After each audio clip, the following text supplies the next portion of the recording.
Okay, Bruce, today's episode of Something to Wrestle With is brought to you by Leather by Dan, but I need to first start with a thank you.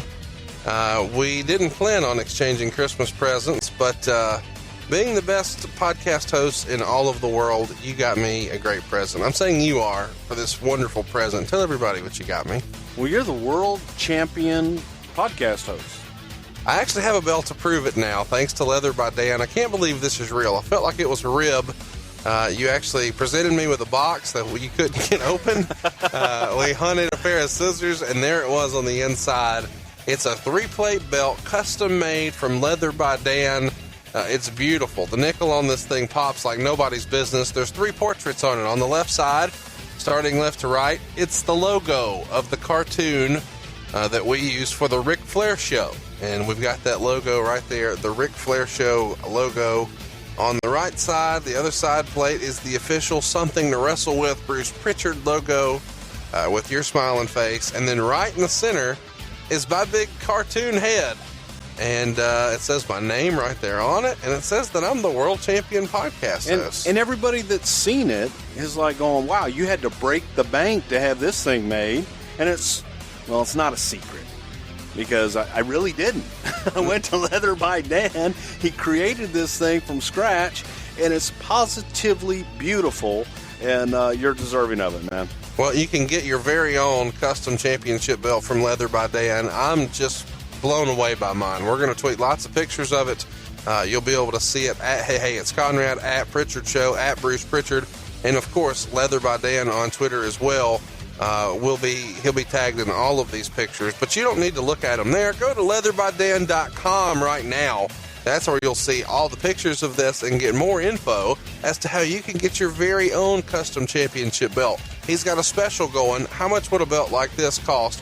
A 3-plate belt, all nickel. What would it run you? Okay, you're not going to listen because I don't want you to know how much the belt was, okay? You going to close your ears? Yes. Only $9.99. And luckily That's for Bruce, Dan even takes payment plans. So, no kidding. If we keep this up by 2019, that belt should be all mine. You know it. You can get this belt custom to your specifications. He's got lots of different templates for you to choose from there. If you're not sure exactly what you want, take a look. There's something for everybody. The $9.99 price, it doesn't get any better than that. He'll even work with you on a payment plan. And he can turn it pretty fast, too. How long will it take, Bruce? Less than 12 weeks. Come on, 10 to 12 weeks, your own custom championship belt, not like a crappy Shop Zone replica, handmade right here in America by a trustworthy, great dude. Dan, Leather by Dan is who you need to go check out. Check him out, leatherbydan.com. This thing is awesome. I'm so appreciative. Thank you very much, Bruce. I'm kind of beyond words here. I didn't expect it. I love it. It's the coolest present I've ever gotten, and if you want to go ahead and give the coolest present you'll ever give, go to leatherbydan.com. The following program is an MLWRadio.com production. From the territories to Titan Towers to TNA and all points in between, he's seen and done it all. And now, he's here to share the real story behind wrestling's biggest moments, controversies, and characters. The MLW Radio Network presents Something to Wrestle with Bruce Prichard. Hey, it's Conrad Thompson, and you're listening to Something to Wrestle With.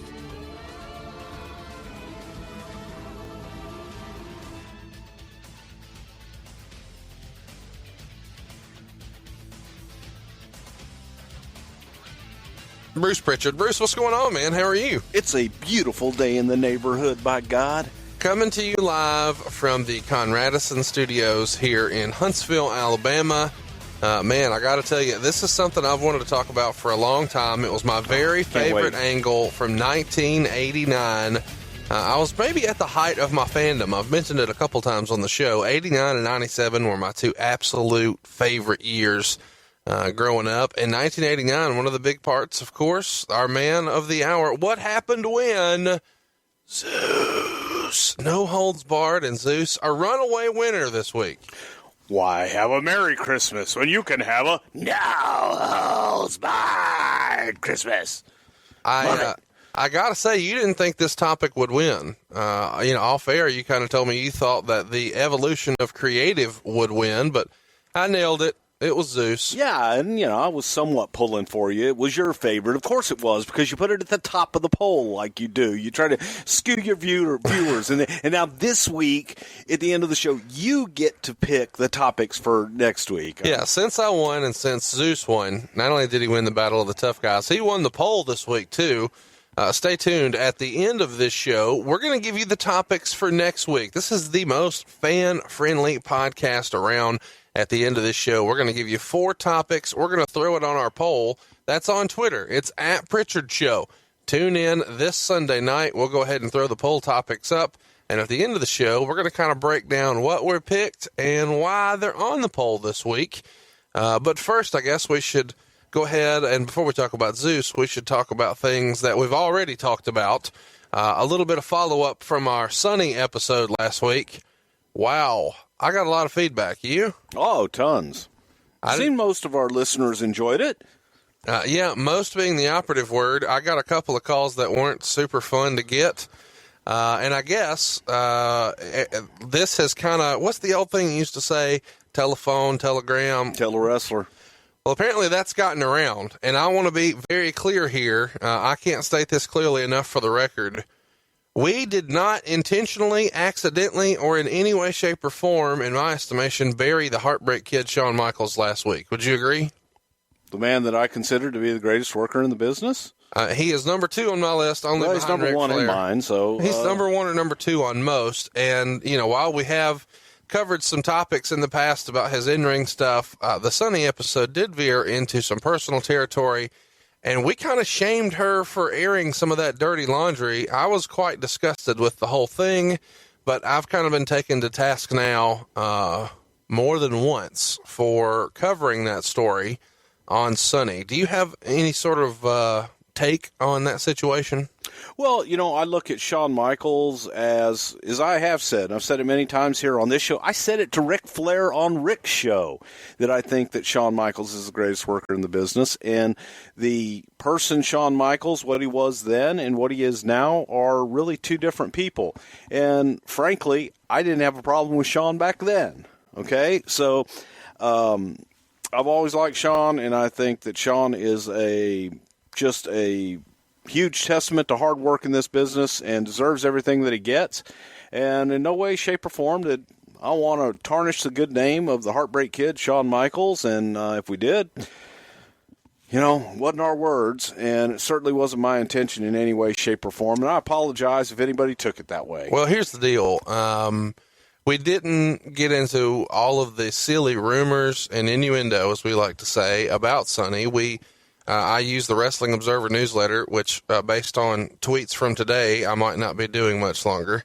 But I also covered Sunny's book extensively, and we plugged the book at the front and the back because we read excerpts from there. Obviously, nothing about Shawn Michaels in that regard was reported in the Observer newsletter, but she just was kind of out front with it, and she has been for a long time in shoot interviews.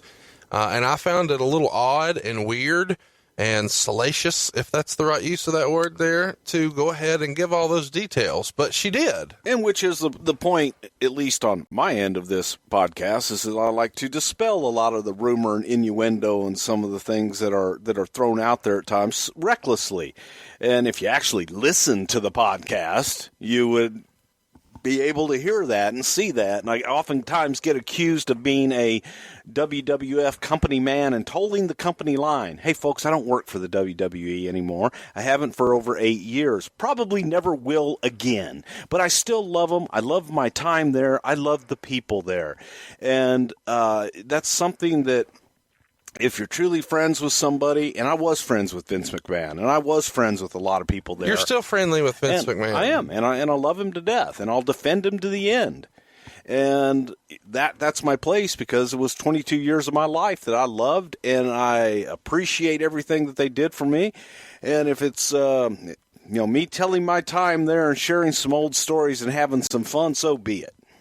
Well, I want to take a minute to say, hey, if we caused any sort of hardship or any sort of weirdness in Shawn Michaels' life, I want to apologize for that. That was not our intention. We wanted to just kind of shine a light on how ridiculous that book and certain contents were, and it was just a crazy story. But the last thing we meant to do is kind of upset the apple cart for who has been a great guy to me and a great guy to you, and he's been married for a very long time, very happily married, 2 children he's very proud of. Totally. And you mentioned a minute ago, you said he was a different person back then. He wasn't doing anything wrong in what we said. It was just kind of a glimpse into a private area that probably should have never been shared in her book. And we all have things that we have done in our past that we're not that proud of, and that unfortunately, because of our public lives, can sometimes come back out into the open. And it's not anything that wasn't out in the public sphere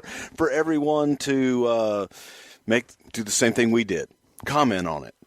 Well, I wasn't there. I'm just a fan. I'm not in the business. I'm not in the inner circle. You're blackballed from WWE, and at this rate, I will be too. I got not 1, not 2, but 3 calls this week. So, anyway, hey, you know what? It is what it is. So I guess I'm blackballed, but you never say never. It's wrestling. Exactly. Whatever. It's wrestling. It doesn't stop me from loving everybody there, and I appreciate it. Let's confirm this, though. This is probably the most listened to podcast in the front office of the WWE. Probably so. It seems to be that way, based on the calls I got, the text messages you got. It feels like, woo.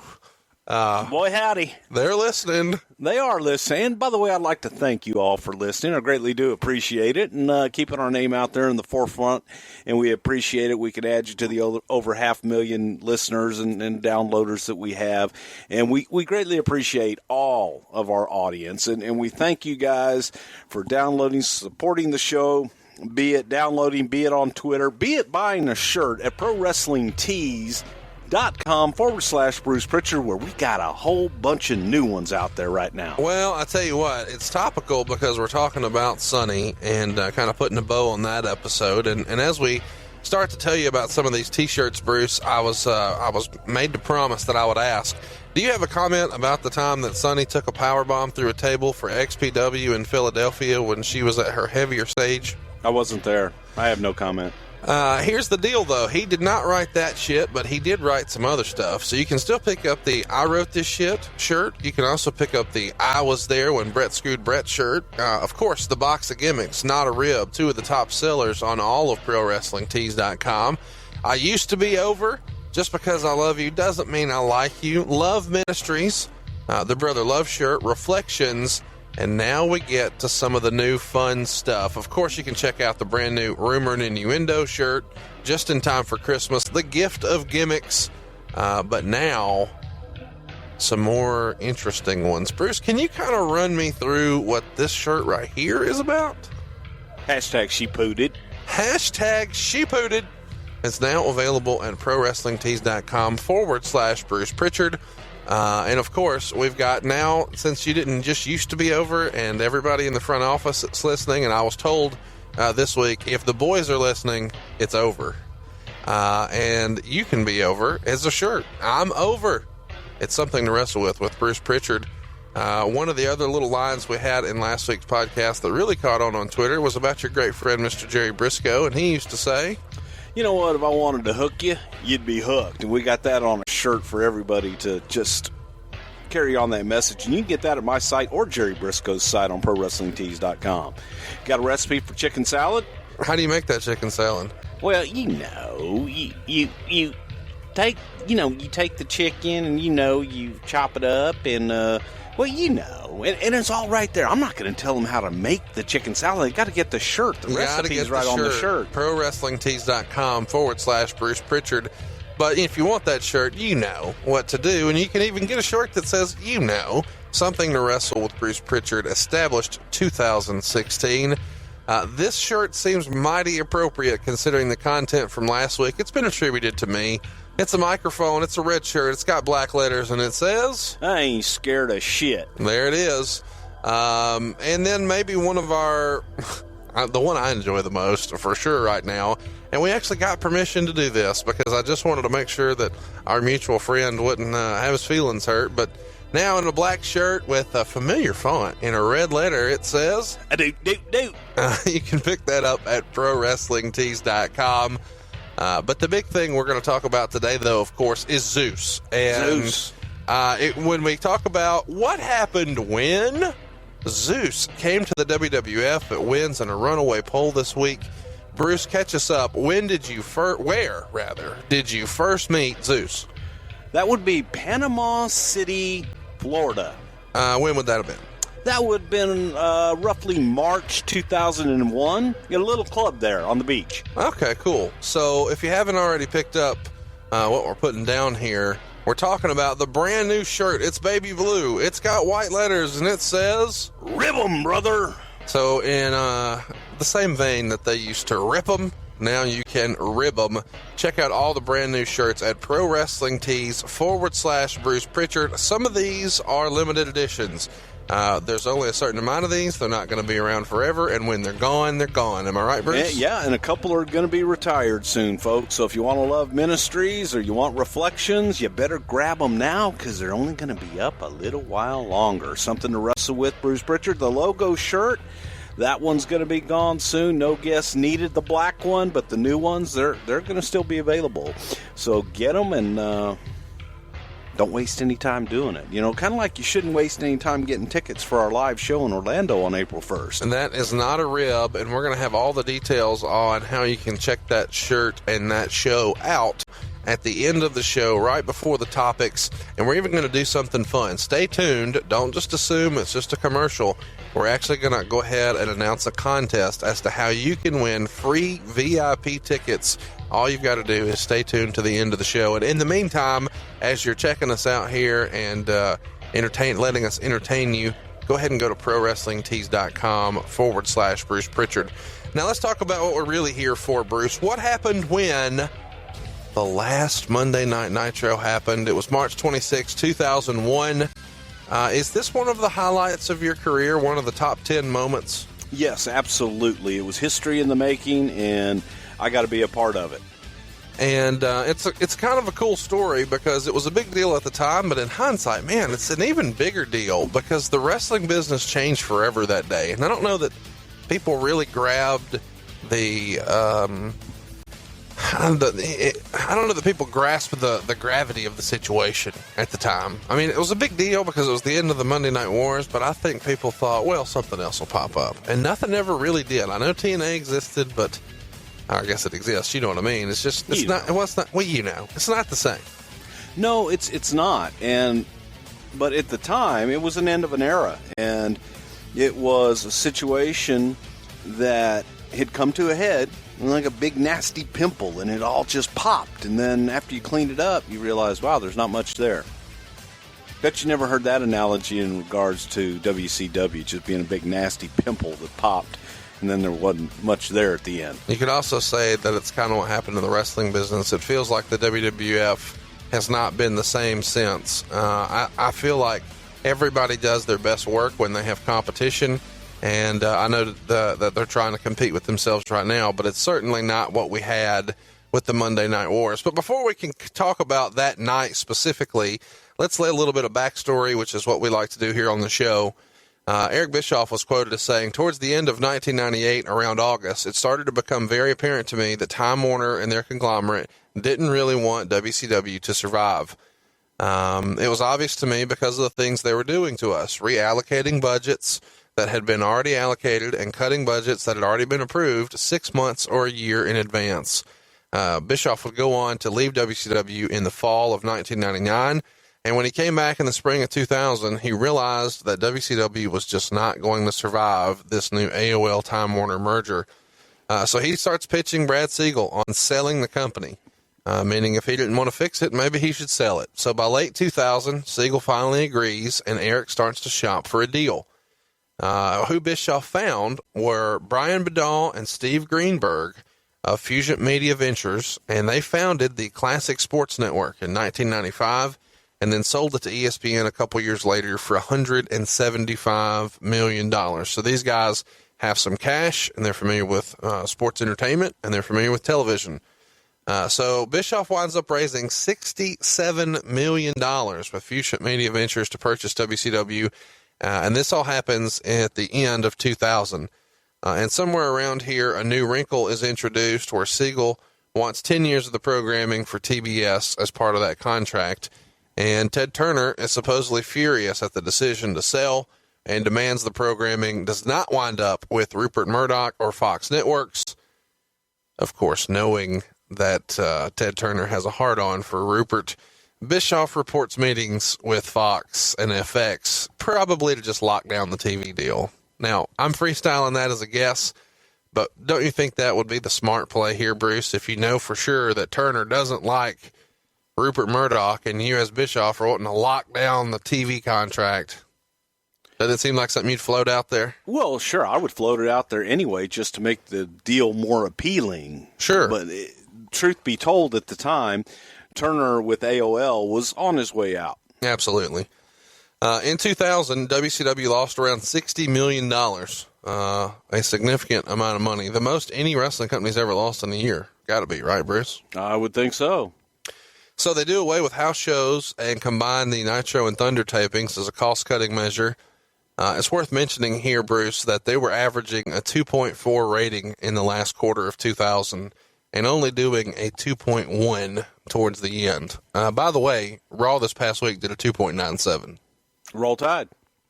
Wow, look at you. You've been in Alabama long enough now. We're getting a little Roll Tide action. Roll Tide. We got to explain that one day to our viewers. No, they'll figure it out. Okay. It's worth a Google. 2.4. This is viewed as the death knell. Like, oh, my God, there's 2.4. Shut it down. Now, obviously, they're losing cash, too. But, I mean, we're at 2.97 now. Yeah, I know. But the landscape, the television landscape at the time was different. There weren't as many. There's still, it's hard to believe in 2016 years ago, we thought we had reached the limit of our channels for television, our choices for entertainment. And now you look at the choices for entertainment with Netflix, DirecTV, and all the different streaming services that are out there. And we thought it was bad back then.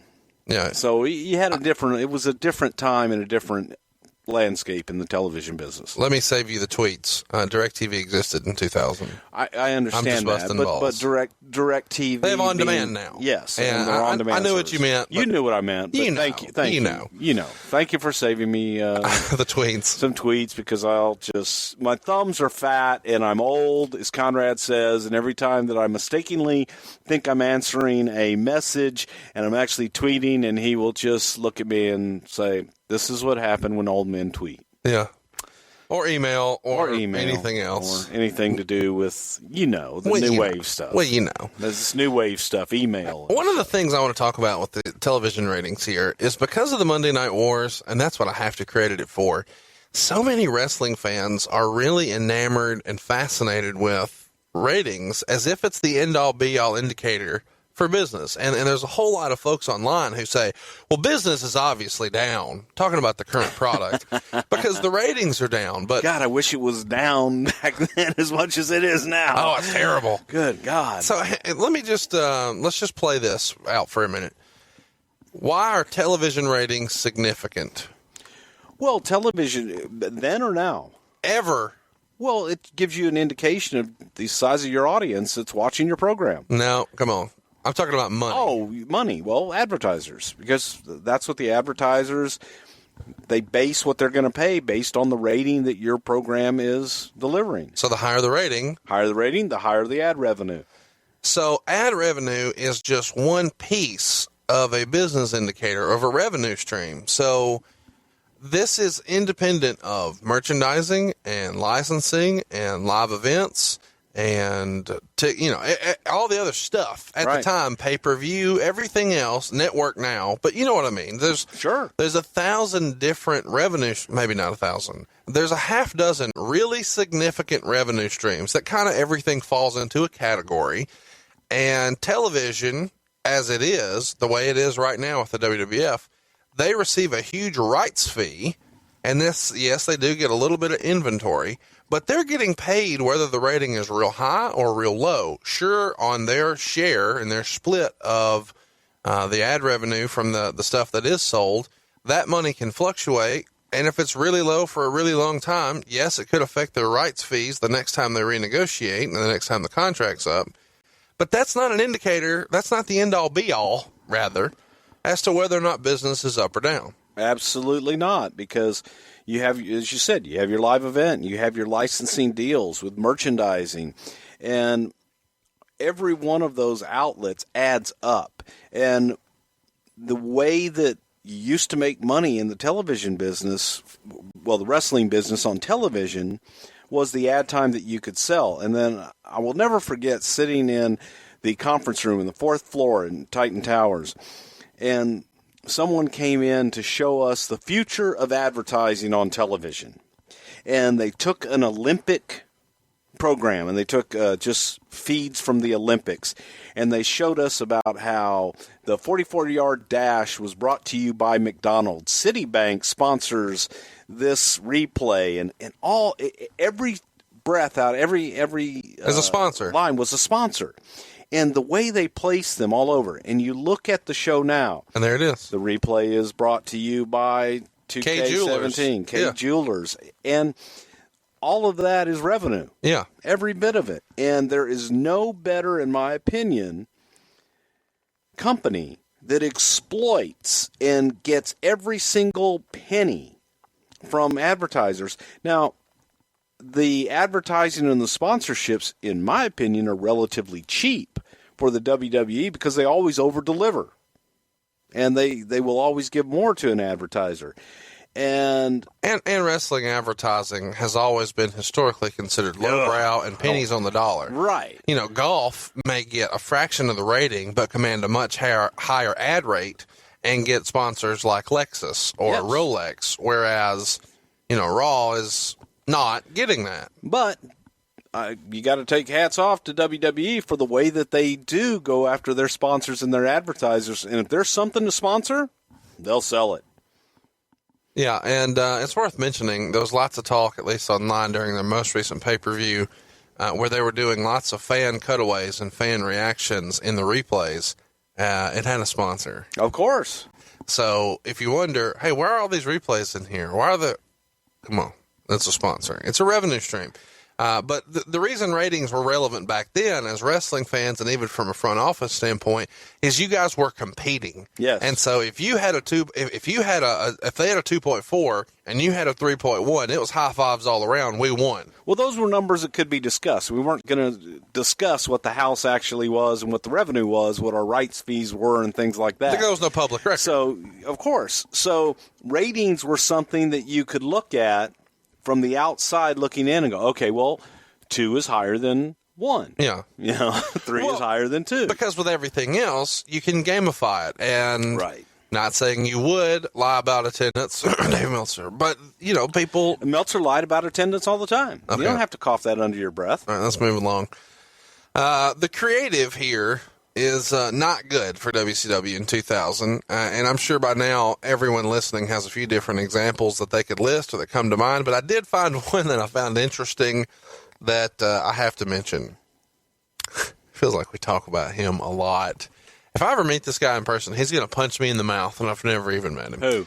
Terry Taylor once pitched an angle or a gimmick rather, for an evil architect named Bill Ding. Does this surprise you? No. Supposedly, allegedly, he was also credited with Hugh Morris, Perfect Sean, and Terra Rising. There you go. Need I say, I mean, do I really have to make a comment on that? Does it not speak for itself? Well, you know. You know. Spend my days working hard on the go. I got requests for that. I'm sorry. Help me understand. The guy who credits the Red Rooster gimmick as killing his career. Is the guy pitching fucking Bill Ding? Is that a rib? Oh, man. I mean, really, you just laid it all out there, folks. Decide for yourself. You tell me. As a frame of reference for the popularity of WCW around this time, the WCW magazine has around 47,000 subscribers at the end. That seems like a lot for a WCW magazine. I didn't even know they had a magazine. Well, a lot of people didn't. So here we go. January 11th, 2001, Bischoff and Siegel host a 45-minute conference call to announce the deal, and Siegel says that Turner never planned to sell, but the offers poured in, including from the WWF. And that very same day that announcement is held, the AOL Time Warner merger goes down. One of the new demands from Time Warner and their side is allegedly a 12.5% stake in the company in terms of profit sharing, but no financial obligation should company losses continue to occur. What's your thought on that? Hey, if you do good, give me 12.5%. Give me some money. Yeah. Amongst the offers, beyond just the Bischoff one and the WWF, was a name that we've talked about quite a bit on the show, Mr. Jerry Jarrett. I can't. And this is kind of shocking to me. I don't know why, because a year later he would roll out TNA. But he's supposedly being funded here by the investment firm that helped take the WWF public a year prior. And apparently ever since then, they had an interest in the business. Did you hear at the time that Jerry Jarrett was one of the potential suitors to buy WCW? I heard rumblings that he was trying to get people to use other people's money. Hang on now. No, I did. That's what I heard. But you kind of said that in a shitty way. Did I? I heard rumblings that he was trying to get to use other Well, he people. wasn't going to use his own money because he doesn't have enough confidence in himself to spend his own money to go out and gamble on him running a company. I'm just curious. You know. How was WrestleMania funded? Hey, but they succeeded, didn't they? I'm not... And became a billion-dollar company, a worldwide billion-dollar juggernaut. They didn't just run an office out of their home in Hendersonville and run a couple of states.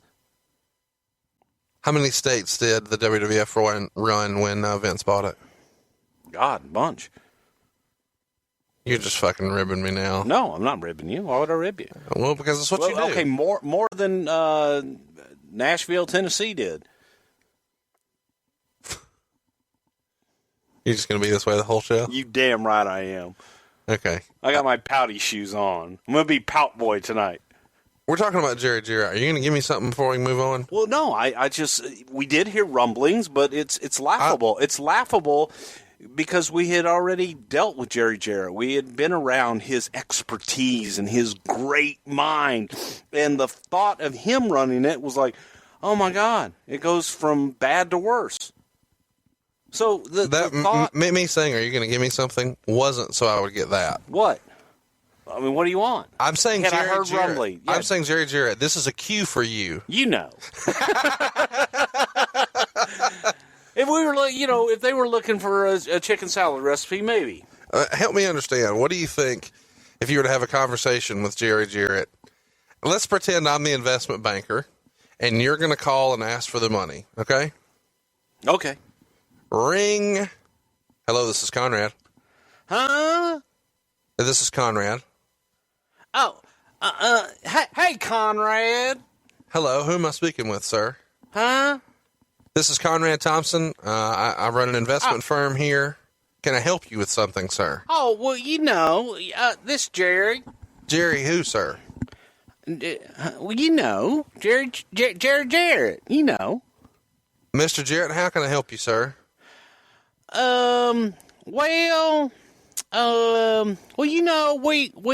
would like to buy some wrestling, and was wondering, I'd like to, you got, money, Yes, sir, we're an investment firm. You have an interest in wrestling, you say? Can you tell me who we are and what exactly you're trying to buy? Well, where we do wrestling. Well, I promoted, I did, wrestling in Tennessee, So you were a wrestler? Huh? So you're a wrestler, sir? Uh-huh. And you want me to give you money? Uh-huh. And what am I giving you money for? Well, because you ever walk, Ted? Ted who, sir? Ted, Ted. Everybody knows Ted. Ted Danza? No. Ted Williams. You know, the wrestling. Billionaire. Ted DiBiase? Billionaire Ted. Ted DiBiase, the $1 Million Man? No, Turner. Ted Turner, the guy who owns the Braves. Yeah. And the Hawks. In Atlanta. Huh? Ted Turner owns mostly, everything in Atlanta. I'm in Tennessee. So, sir, what am I giving you this money for exactly? Ted Turner has plenty of money. He doesn't need our money. Well, you take the chicken and you chop it up, and then you look and you get, some walnuts, and, grapes and, salt and the pepper, mayonnaise, when you, sometimes, you put raisins, Huh? Bischoff's plan was to move the company to Los Angeles and Las Vegas with weekly tapings at the Hard Rock Cafe, and they were building an arena at the time. And his plan was to shut the company down and go dark for a bit with no shows in April whatsoever. And he called their very first pay-per-view, which was set to be on May 6th, Big Bang, which is obviously, his way of saying, we're going to kind of start anew. Everything's brand new. Variety even reports that Fusion had tried to work out some sort of plan where they would sit down with the WWE and do some cross-company pay-per-views. The likelihood, in your opinion, of Vince McMahon ever doing a cross-company pay-per-view with Eric Bischoff at that time in 2001, where would you put that? Huh? Yeah, that'd be slim to none. I'm thinking 0.0. You never say you never say 0, but 1. It was slim. Okay, not much higher than 0. Not much higher than 0, no. Okay. Some of the boys start to get nervous around this time, and folks are wondering what's real and what's not. Do you think that's fair based on Bischoff's storylines and angles where he would kind of work the boys, so to speak? I think it's fair when you look at the state of the business in WCW at the time and the state of Turner and being absorbed and purchased by Time Warner. So I think there was a lot of just unknown. And I think people were nervous not knowing what the hell was going to happen. Well, some of them start to get phone calls from Fusion around this time, specifically the big money players with guaranteed contracts. And they're asked to take a 50% pay cut. These guys are names you recognize. The Steiner brothers, Kevin Nash, Sting, Bill Goldberg, Ric Flair, Dallas Page, Lex Luger, and Booker T all get this call. It's unanimous. No one says, yeah, I'll take half the money. Yeah, that's fair. Isn't that crazy? Well, would you? But, I mean, who even says, well, let's just see if they'll take less? Apparently, I don't know. I wasn't there, but apparently folks at Fusion did. That's crazy to me. So the due diligence starts, and folks expect it to take 40 to 60 days, but by March, it's still not done. We're going to have some folks who say, hey, what's due diligence? Kind of explain that. Well, they would have to get in, and they would have to see what the state of the business actually was. They would have to go through discovery and take a look at the profit and loss statement. And well, let's start from the beginning. You make an offer to buy a company based on the information you have, but you don't have all the information. Right, and frankly, you have a lot of rumor and innuendo. Really? And you have to get in and find out what's real. And so this is kind of like... I love how you're leading me this week. It's just... So you're like taking a car, and you're having your mechanic check it out. Correct. You check it under the hood. Let's see. Great analogy. Show me the Carfax. 2 days before the March 18th pay-per-view, which they called Greed, which is pretty ironic, Kellner, the new CEO of Turner Broadcasting, announces they want to focus on comedy and sports to make their networks more high-end. And what that means is Thunder and Nitro are canceled, effective at the end of the month. At the end of March, they're done.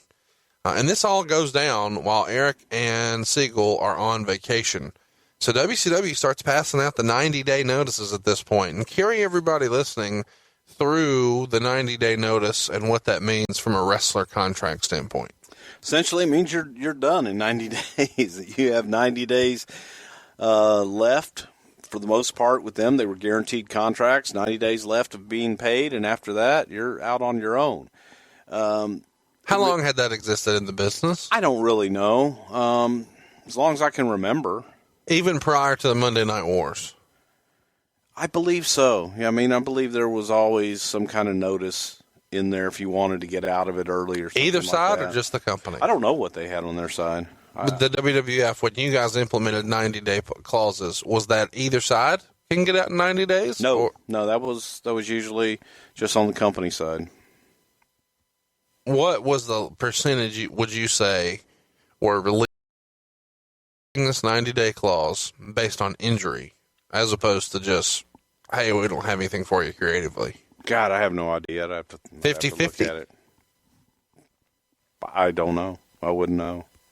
I mean, I don't know. There's going to be a lot of people who would listen and say, hey, if he was injured, it's not fair that you cut him and gave him 90 days. Well, if they can't perform, then they can't perform. At the pay-per-view, everyone starts to think this is the end, and it gets so bad that Buff Bagwell and Lex Luger actually walk out for a bit during the pay-per-view before eventually returning because they didn't want to be in breach. Somebody smartened them up that, hey, maybe this isn't the best call. Johnny Ace is handling things for Bischoff here, and he would have a big role throughout this entire process. Somewhere around this time, a spokesman for TBS named Jim Weiss says to the New York Times, basically, we've decided that professional wrestling in its current incarnation is not consistent with the upscale brands we've built at TNT and TBS. Therefore, we will not be carrying it. How much of this did you guys deal with during the Attitude Era when you're telling everybody to suck it and crotch chop and giving birth to a hand and lots of craziness? How much of this pushback did you get from networks about it not being upscale? From the networks themselves, not a whole lot, because it was mostly just advertisers with that. It was mostly groups like I forget what the hell they were called. That's what Parent-Teacher Council. Parent-Teacher Council, people like that, watchdog groups, and things of that nature. But our audience, for the most part, and the network, they didn't have a problem with it as long as it was producing ratings and bringing viewers.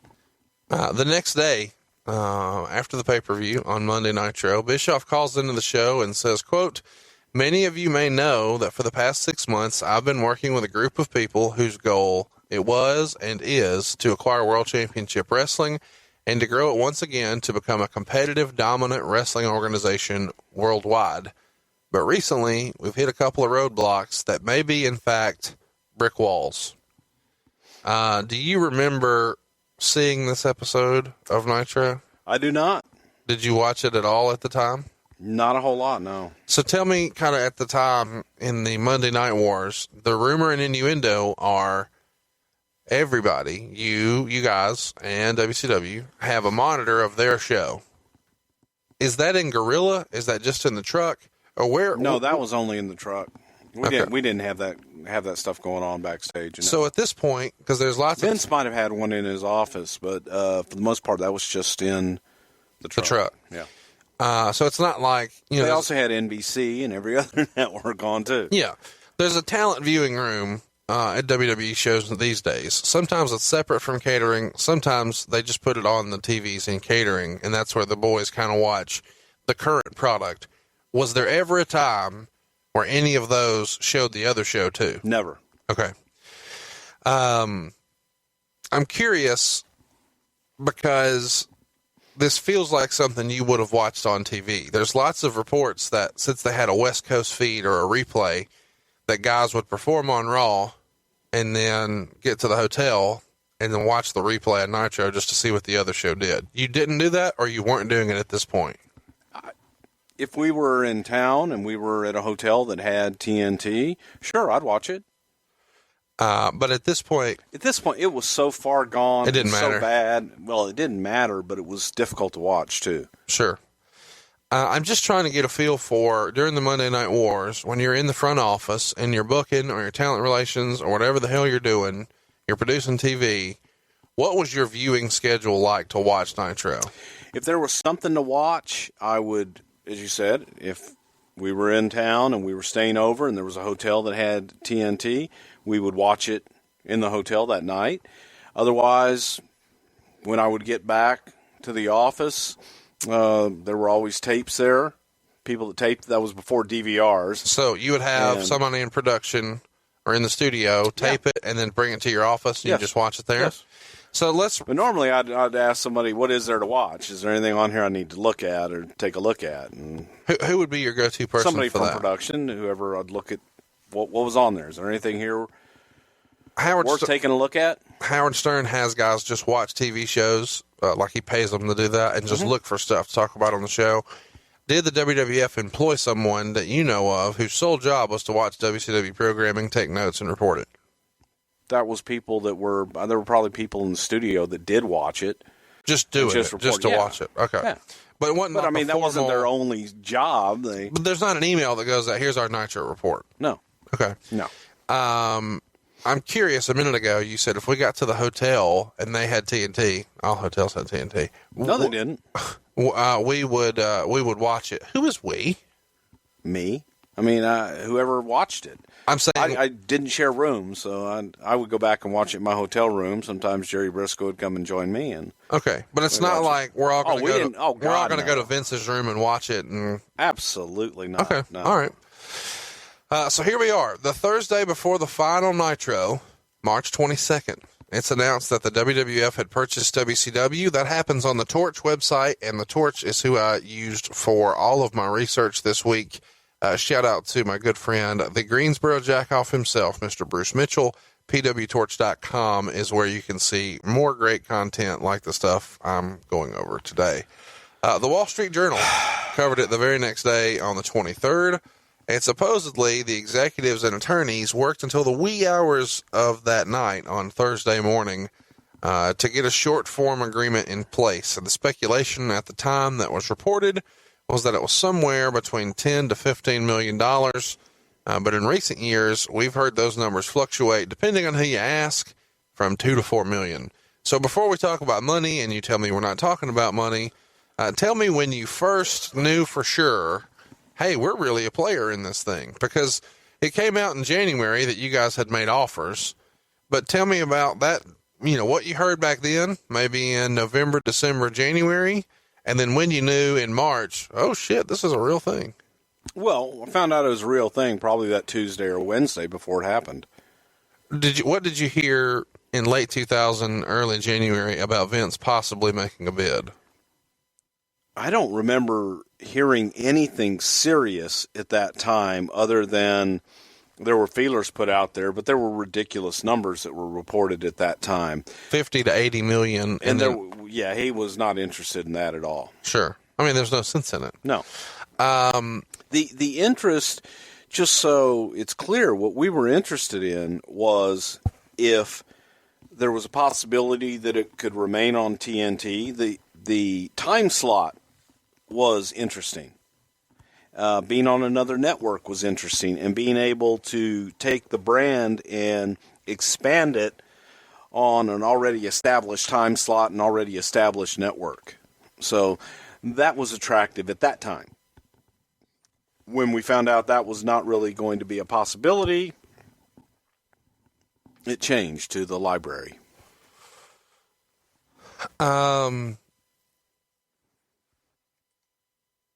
So when did you know, hey, this is really going to happen? You said the Tuesday before. Well, really, we didn't till it was done on that Wednesday night. And as you said, it did go into the wee hours, and that was Stu Snyder, who was the WWF CEO at the time. And Stu had previously worked for TBS. He worked for Cartoon Network. Oh, wow, okay. And Stu was the CEO, great guy.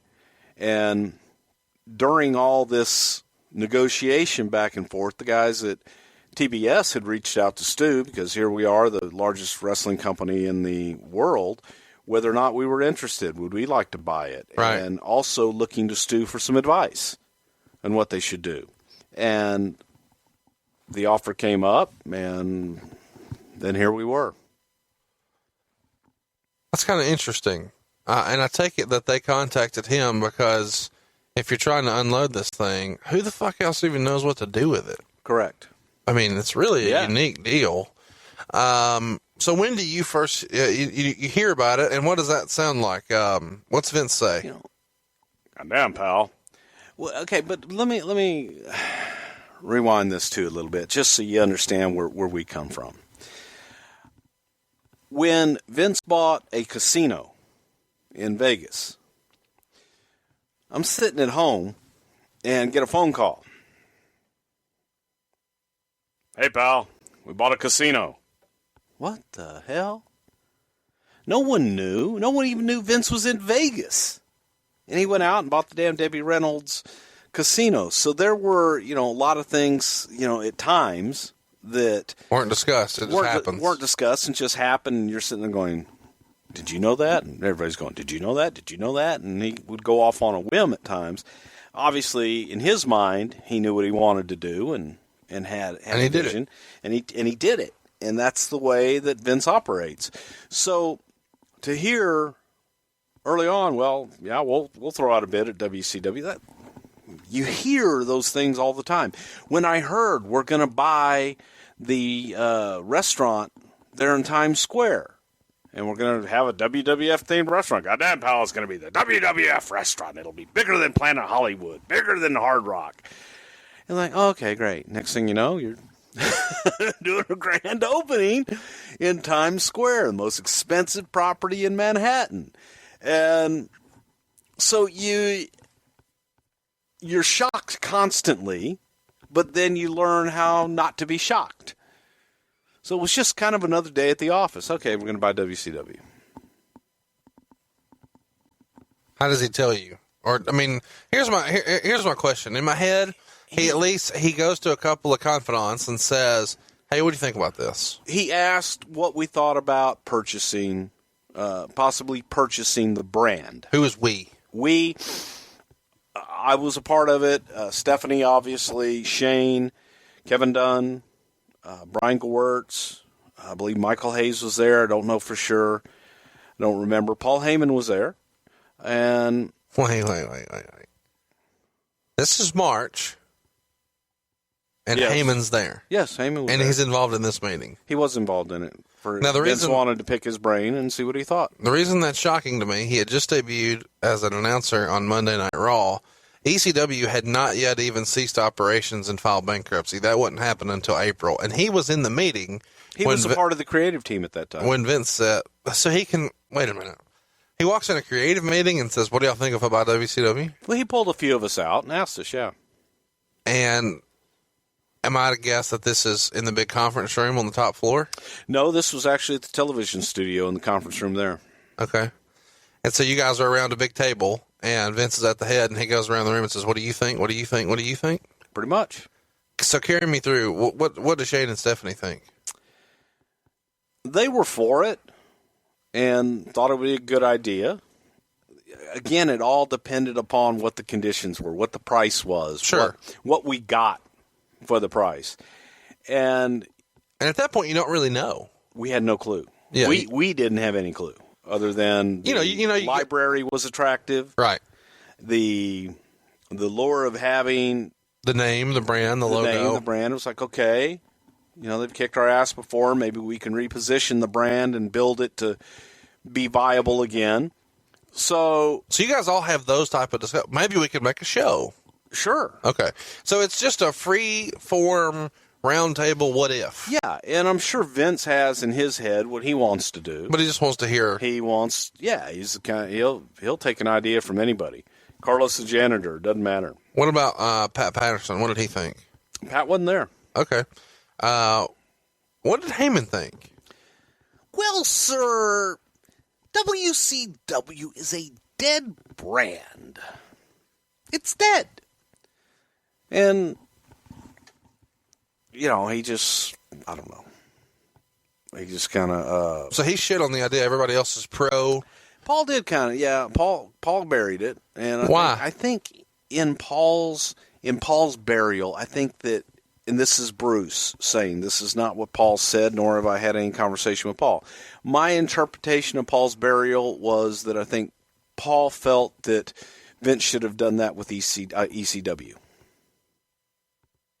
WCW is a dead brand, but ECW was a dead brand. Do what with ECW? Invest millions of dollars. Whatever money he was going to pay for WCW, take that same money, give it to keeping ECW alive. And that's my interpretation. That's my conjecture of what I kind of think that the underlying I'm a huge ECW mark, as you know, but the number of eyeballs that saw and recognized WCW compared to ECW is two totally different animals. True, but you had the owner of ECW sitting at the table. Sure. And Paul... So Vince hears this and just knows to take it with a grain of salt. But again, he wanted to listen. He was interested in Paul's opinion. The most popular idea, though, kind of the common idea at the table is, let's give WCW a show and create our own competition with it. Try to redo something. Yes. So then the show, or the deal is made in the wee hours of the night. Is this something that we would have, there's the famous McDivitt. Would he have been involved in this, or is this not the group of attorneys that Vince would lean on for that? No, this was more the in-house attorneys. Jerry might have been involved in it. I don't know. But it was mainly Stu and I believe Frank Serpe. I know Frank Serpe was involved in it. Frank Serpe was the head of the finance. I think he was the head at that time. Might have been Augie, might have been Frank. But I know Frank was involved in the transition. Was there any gamesmanship to hiring a guy who used to work for Turner to be your CEO for WWF? Stu? Yeah.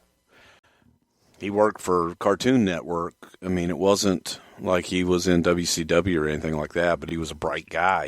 But he's familiar with the inner workings of Turner Broadcasting. Yeah, but that didn't matter at that point. Well, I just didn't know. It was because he's not a wrestling guy. No, he had a hell of a resume for television. A hell of a resume, yes, without a doubt. I'm going to ask because Roll Tide. The number that comes out at the time is 10 to 15 million, depending on who you ask. More recently, it's 2 to 4 million. Just nod up or down. It sure as hell wasn't 10 to 15. How you like that? See, I just talk numbers with you. Was it less than 4? Yeah. Okay. Was it more than 2? Not telling you. Okay. So it's less than 4. It wasn't nearly as much as everybody thought. When you hear the number, who do you hear it from? Well, we didn't hear a number. You know what? I did not hear a number till after the fact, and was shocked. I was shocked because you'd been hearing all these huge numbers. You've been hearing about what Fusion, like I said, the $60 million, $80 million. That's what I'm saying. And you're thinking, oh my God, how much did we pay for this thing? Right. And then when you hear what the actual number was, and you go, wow, okay, cool, Roll Tide. I didn't say Roll Tide. That would be a misquote. But that's what I would have said had I known you at that time. And did you partly think, well, goddamn, pal, for that I would have bought it? Sure. I mean, that would not have been difficult to pull that kind of money together for a deal like that, I don't think. No, not at all. I mean, that's crazy. I mean, especially when you look at how much money went into the development of the network that we enjoy now for only $9.99 a month. This is a bargain. Sure. When do you know what all you're getting? We didn't. And we knew that we were getting the library, but the due diligence hadn't taken place. We hadn't had discovery. We didn't really know what was there. Let's run through it just, like a third grader. They rent office space. Well, hang on. I'm sorry. I'm going to answer your question a little bit differently. We knew that we were not going to assume any of their debt, and we knew that we were not going to assume any talent contracts. That whatever we did with talent, we would redo under the WWF name. We would not, because we had no idea what they were. So instead of buying the company, what you really bought were physical assets. Correct. The logo. Right. And the library. Right. We brought a bunch of different but when you IPs. When you buy the company, though, you inherit the debt. And so to just, kind of do a fire sale here. Correct.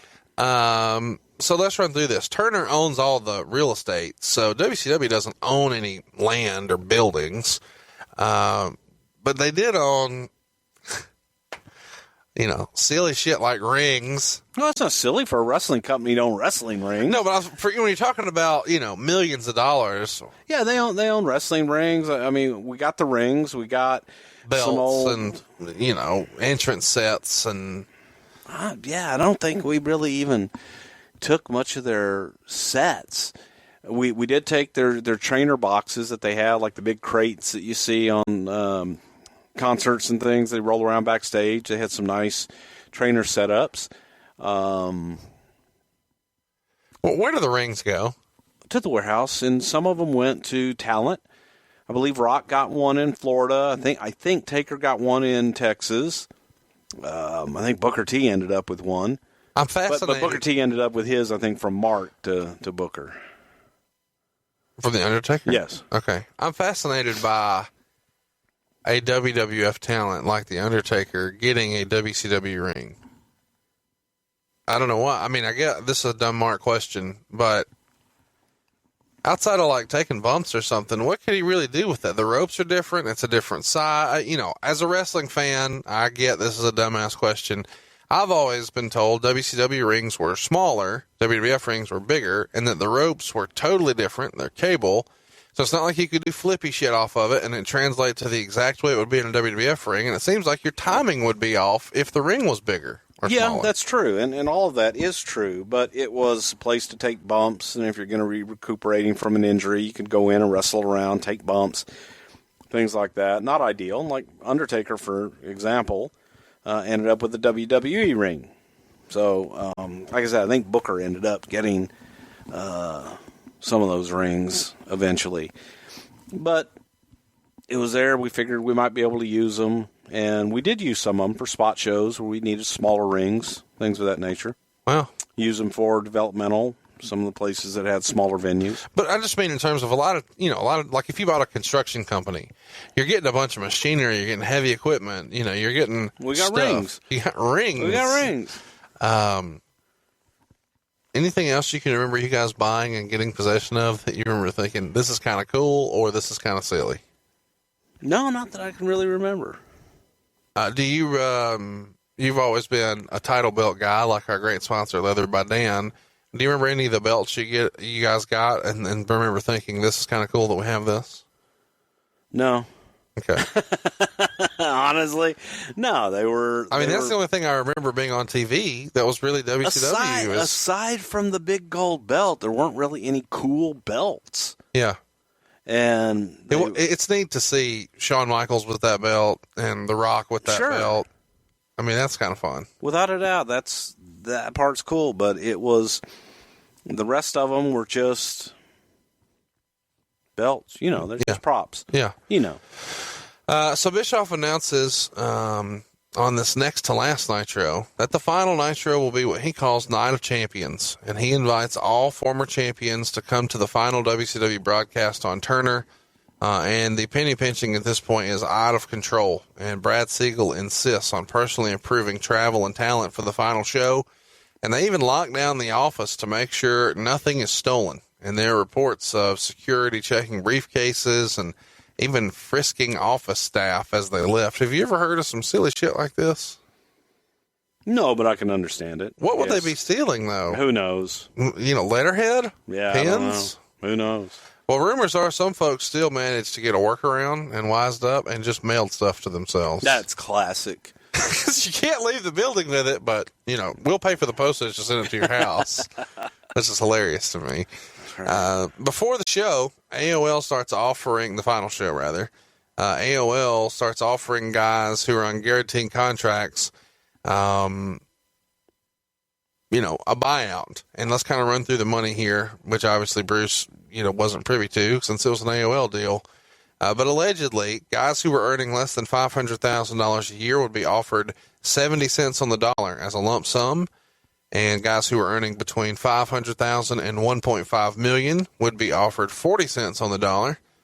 And guys who made more than $1.5 million would only get 30 cents on the dollar. And the Torch notes that that's just where the negotiations opened. But the idea here is if you accept, you're free to go work for the WWF. So you kind of get paid twice. You get one lump sum right now, and if it goes according to plan, you'd make way more going to work for the WWF, which I guess is probably a good strategy for AOL, but it doesn't really work out.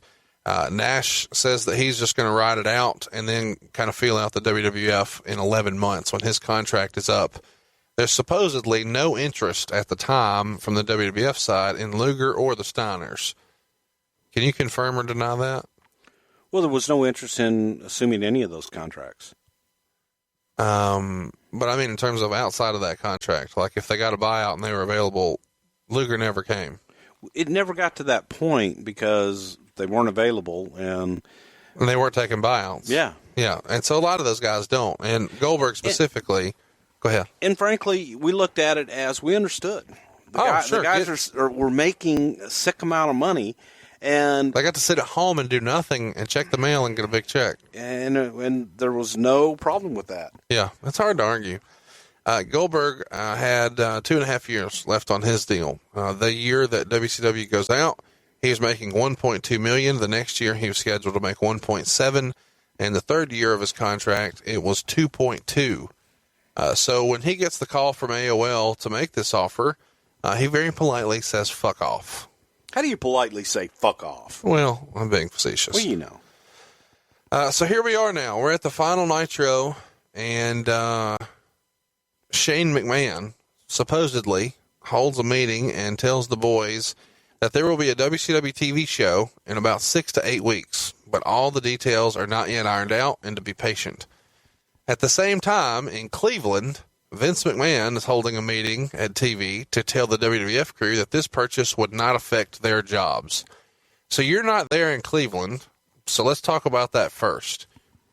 Did you know that having a meeting with the guys to tell them, hey, everything's okay, this isn't going to affect your employment, was necessary? Oh, sure, because the talent, all they knew is, okay, wait a minute, they're buying WCW and they've got all those guys. Are these guys going to come in and take our jobs? You now have double the talent, perception-wise, that they're buying a company, so everybody thinks that they're buying the talent, buying the company, and all these guys are going to come in. What are you going to do with them? Right.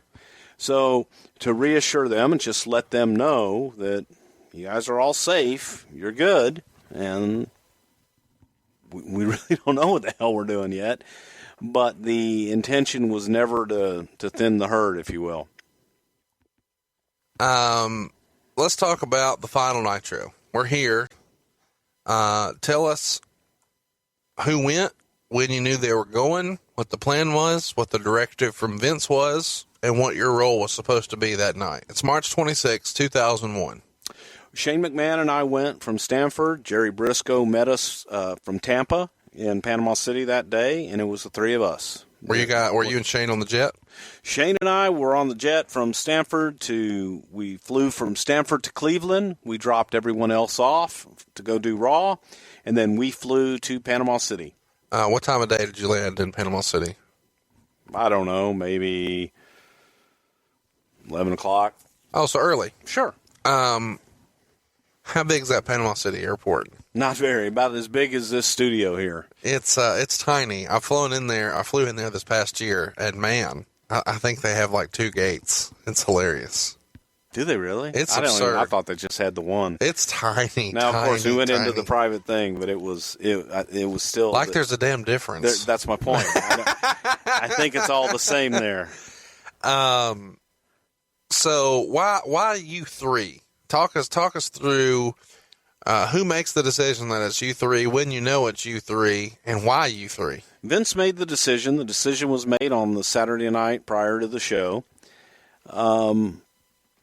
Jerry and I... Why's Jerry going?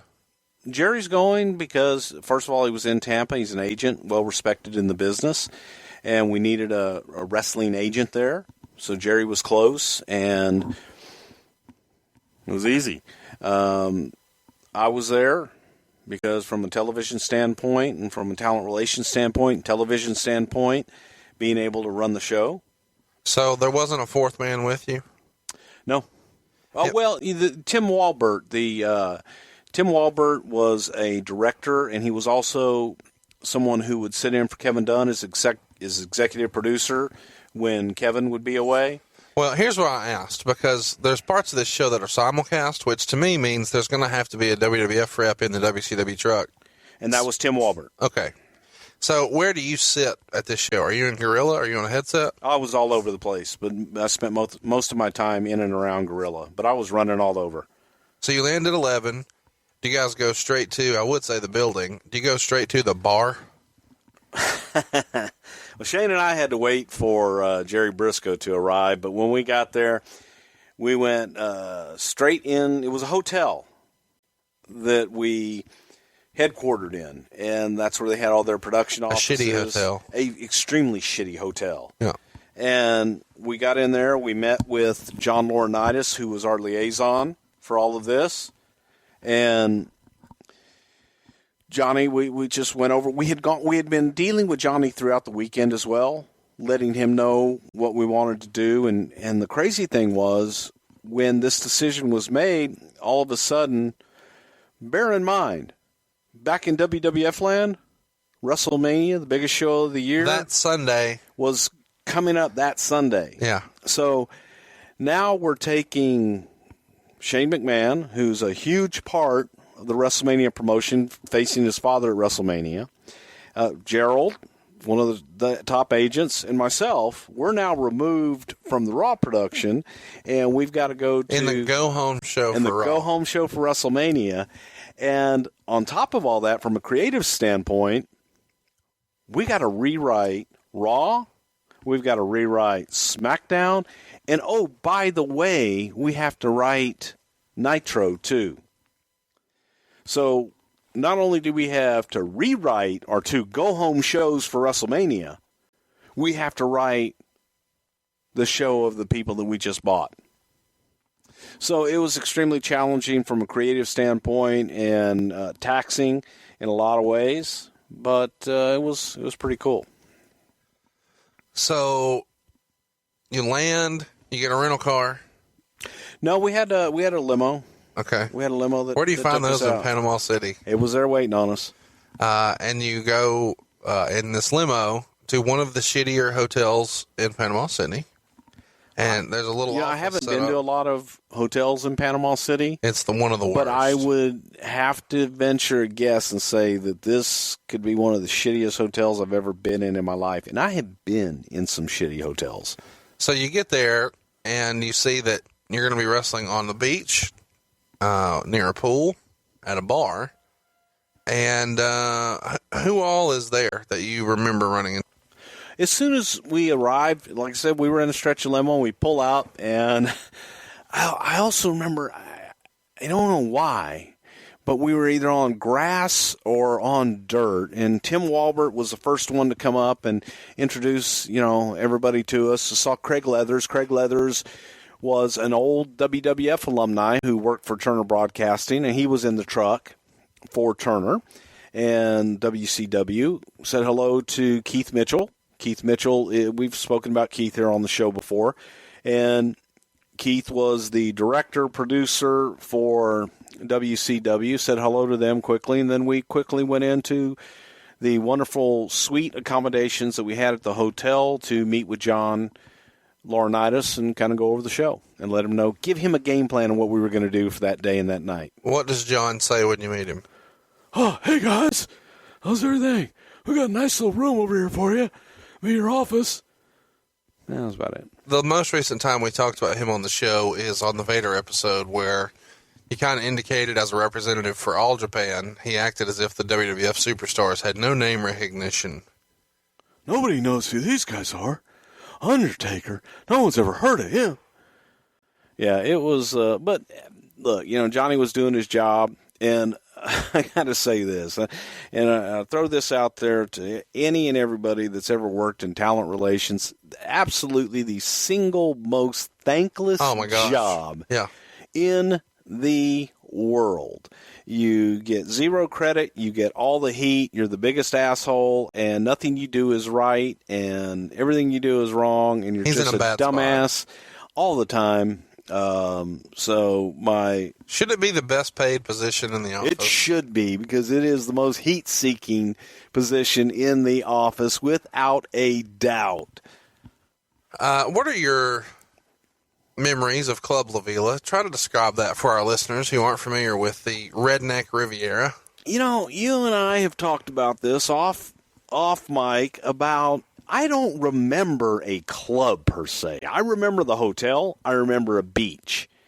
And the club is huge, and on the weekends gets like 6,000 people. But it's outdoors, right? It's inside and I never outdoors. went inside in a club at all. Their gimmick is party with thousands, and it was the reason it's being used here, and it's not anymore. But the reason it's being used here is because it was featured prominently on MTV in the 90s. It was for spring break. Yeah, yeah, okay. It was hot back then, and by the way, a lot of fun to be had there in the 90s and early 2000s. Well, it was a drizzling shits that day. I'll tell you that. There's a shirt, drizzling shits. Hey, that's a thing in the business, too. That would get over. So talk me through, on camera, Vince makes some sort of joke about how it's fitting that WCW's last show is in a redneck beer joint. Was that everyone's take on this? Well, it was obviously Vince's take on it. It was actually a shame, in my opinion. Absolutely. That the last Nitro is this shit. Is not in an arena, is not in a traditional setting, and that the last visual is on a beach with a couple thousand people in just a kind of crappy environment. And to me, that was a shame. And it was a shame for those fans of WCW. You want to remember it how it was at its heyday. Right. And its heyday was not on the beach at Club La Vila. Right. So that kind of sucked. When you know you're going to be at this show, I got to ask, is there anybody you're not looking forward to seeing? Not really, no. It's reported in the Torch that Shane McMahon had security. We were met at the airport with three plainclothes police officers from Panama City. And they came up, they introduced themselves and said, we're here, we're your security. And Shane was like, security for what? What the hell do we need security for? I called Liz DeFabio, who was Linda McMahon's assistant. And Liz is a wonderful, wonderful woman. But she could be a little paranoid sometimes, and they had gotten security. And I said, well, in case something happens. I said, what the hell's going to happen? Right. There's a bunch of people who have no idea what their future is. Unfortunately, neither do we. They want jobs. You're not, and the way to get hired is to not beat up Brother Love. Right. I mean, and it also wouldn't be difficult to do. But yes, it would. You're in the Karate Hall of Fame 3 times. Black Belt Hall of Fame. Pal. Sorry. Goddamn, pal. Hashtag humble brag. Yeah. But also you got Jerry Briscoe there, and if Jerry wanted to hook you, you'd be hooked, pal. WrestlingTees.com/Bruce Prichard. Who wrote the show? That was the creative team. We wrote it. The creative team for WCW? Yes. No. The creative team for WWF. Who from creative is there for WCW? Was Kevin Sullivan there? No. Was Mike Graham there? John Laurinaitis was there. No. That's who we pretty much dealt with. Who from the office is there? Maybe Terry Taylor. I remember Terry being there. Did you ask him what time it was? Did not. He wouldn't be able to tell me anyway. Roll Tide.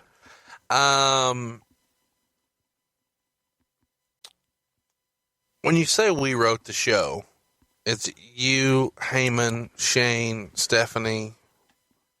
Brian Gewirtz, it was a creative team, so I don't want to misquote who. I know Brian was a part of it. I know Paul was a part of it. Vince was a part of it. Stephanie was a part of it. Michael Hayes. Let me ask you this. Do you guys write the show with guys who are featured on the show who you think you'll be able to work with if this WCW TV show does indeed come to fruition, the one you guys all kind of talked about in the conference? The premise of the show, the Nitro show, was to have a happy ending, to leave a good taste in everybody's mouth, and to give them a bit of nostalgia, and also to try and just they had already advertised a world title match. They'd advertised a tag team. Booker T deal. and Scott Steiner were advertised. Yeah, but they also, I think they had advertised a tag team kind of tournament deal. Yeah. Uh-huh. And they had advertised the Bam Bam Bigelow, Sean Stasiak match. Tattoo match. So those things that had been advertised, we just said, well, let's just go ahead and do them and be done. Here's my question. Why no Goldberg? Because Goldberg, I don't think Goldberg was working at the time. Why not make him be on camera? No Kevin Nash. They weren't there. We also were working with the roster that Time Warner and those guys had already planned. We weren't going to spend any money to bring anybody else in. So if Brad Siegel said, here's the list who's coming, you guys get the list and made the show. Right. And the goal is, and there was no need to fly in a bunch of extra guys to just say goodbye.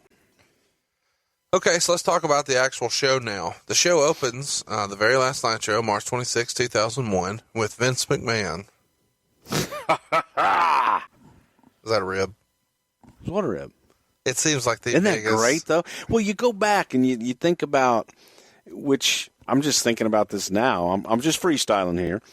You think about Black Saturday. Yeah. How did TBS show open up? Yeah. With Freddie Miller introducing Vince McMahon. Yeah. So it was kind of poetic justice. This is what Vince does. Sure. Fuck you, I won. He did. So he's featured in the opening broadcast in a pre-tape backstage segment that was filmed in Cleveland. And he announces here that he had bought WCW and would address the WCW fans and wrestlers later in the show. And it was going to be broadcast on both TNN and TNT. And then they opened the show. Simulcast, yeah. With a Ric Flair promo. And Ric Flair comes out with a very interesting haircut because he had recently had his head shaved on a Nitro episode. And here's a little tidbit for you. A WWF referee has that hair. Oh, my God. Isn't that awesome? I think it's cool.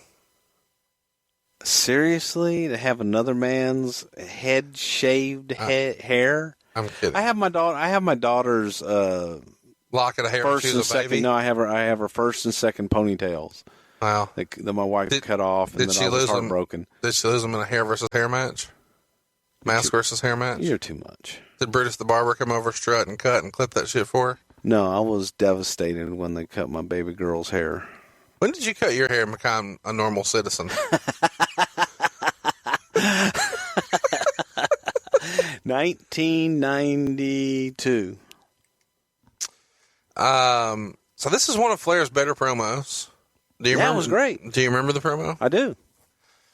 He comes out and talks about how, did I hear Vince McMahon say that he held WCW in his hands, and he names off all the great NWA champions, guys, including, Jack Briscoe, who was never actually WCW champion, but whatever. No, he was a real world champion. NWA World Heavyweight Champion. Then Booker T, the U.S. champion, defeats Scott Steiner for the world title, the big gold belt you talked about a minute ago. An all gold version, oddly enough. He has Medeja with him, Scott Steiner does, and this is maybe the best Scott Steiner ever looked. We just watched this in preparation for this a few days ago. I thought it was a great match. Yeah, especially considering it's on a beach. It's elevated, the ring is. It's not the most ideal circumstances. It's not like these are paying customers. These are just, people here for a free show. And Booker T wins with the bookend. And you said a minute ago, you kind of wanted to send everybody home happy. Scott Steiner's the dastardly heel. Booker T's the baby face. So let's have a little feel-good moment. Exactly. The next segment that we go to is Rey Mysterio Jr. and Billy Kidman. And they defeat Shannon Moore and Evan Courageous, as well as Kaz Hayashi and Jimmy Wang Yang. I think they just called him Yang here. He would later become Jimmy Wang with y'all. Jimmy Wang Yang. Talk to me about these guys. Mysterio's here without a mask. Of course, when he debuts with the WWF, and we'll cover that, I'm sure, in the future, he has a mask and contacts. Why were you guys... Is this just a merchandising piece of business decision that, hey, we can sell more gimmicks if he has a mask? What, when Rey came in later? Yeah. Oh, it was Rey Mysterio. I thought that Rey Mysterio without the mask didn't work. He was just too cute. He good-looking young guy. But the mask, there was a mystique about the mask, and that's who he was. In my opinion, it was a mistake to take the mask off of Rey in the first place. I thought he lost a lot of his personality and his mystique. Yeah, I can't argue that. He tag teams here with Billy Kidman, and we made an interesting observation the other night when we watched this. Isn't it ironic that, you know, of all the people who are on this show and who are here at WCW at the end, the person who actually goes on to have maybe the longest run out of the bunch is Billy Kidman. I don't know that anybody would have necessarily guessed that, and that's not a slight against him. I just found it interesting. Yeah, Billy's still there, running gorilla position, and he's an agent and doing good. Tell everybody what running gorilla position and specifically what Kidman does now, because people are fascinated with kind of what happens behind the scenes. Oh, hell, I have no idea what the hell they do there now. Back when I was there, it was simply to help time out the matches and keep the matches on cue and give cues to the referees. And yeah, cues to the referee is what I hear is also, most common for Kidman these days. But the main thing is you coordinate with the truck, and you're the last bastion before talent go out to be able to give them direction and instruction. Also in the match that we mentioned, Shannon Moore, he of course would be like Rey Mysterio and Billy Kidman before him. He would have a shot in the WWE. So would Yang, which we mentioned would be renamed. Evan Courageous and Kaz Hayashi, to the best of my knowledge, don't ever have a run with the WWF. Do you know why that may have been? Just no interest. I don't know if it was anything in particular, but maybe they didn't want to come. I don't remember specifically. This is for a cruiserweight tag title tournament, and the winner of this match will go on later to have a match for those cruiserweight tag titles. There's lots of cutaways here, and we won't cover each one, but there's lots of cutaways in the show where on Nitro, it shows Vince with Trish on the couch, and she's congratulating him, and he's on the phone, and he's opening a champagne bottle, and William Regal is interrupting wearing a WrestleMania 17 jersey. Talk to me about when you guys were writing the show, why you thought, hey, it's the last Nitro.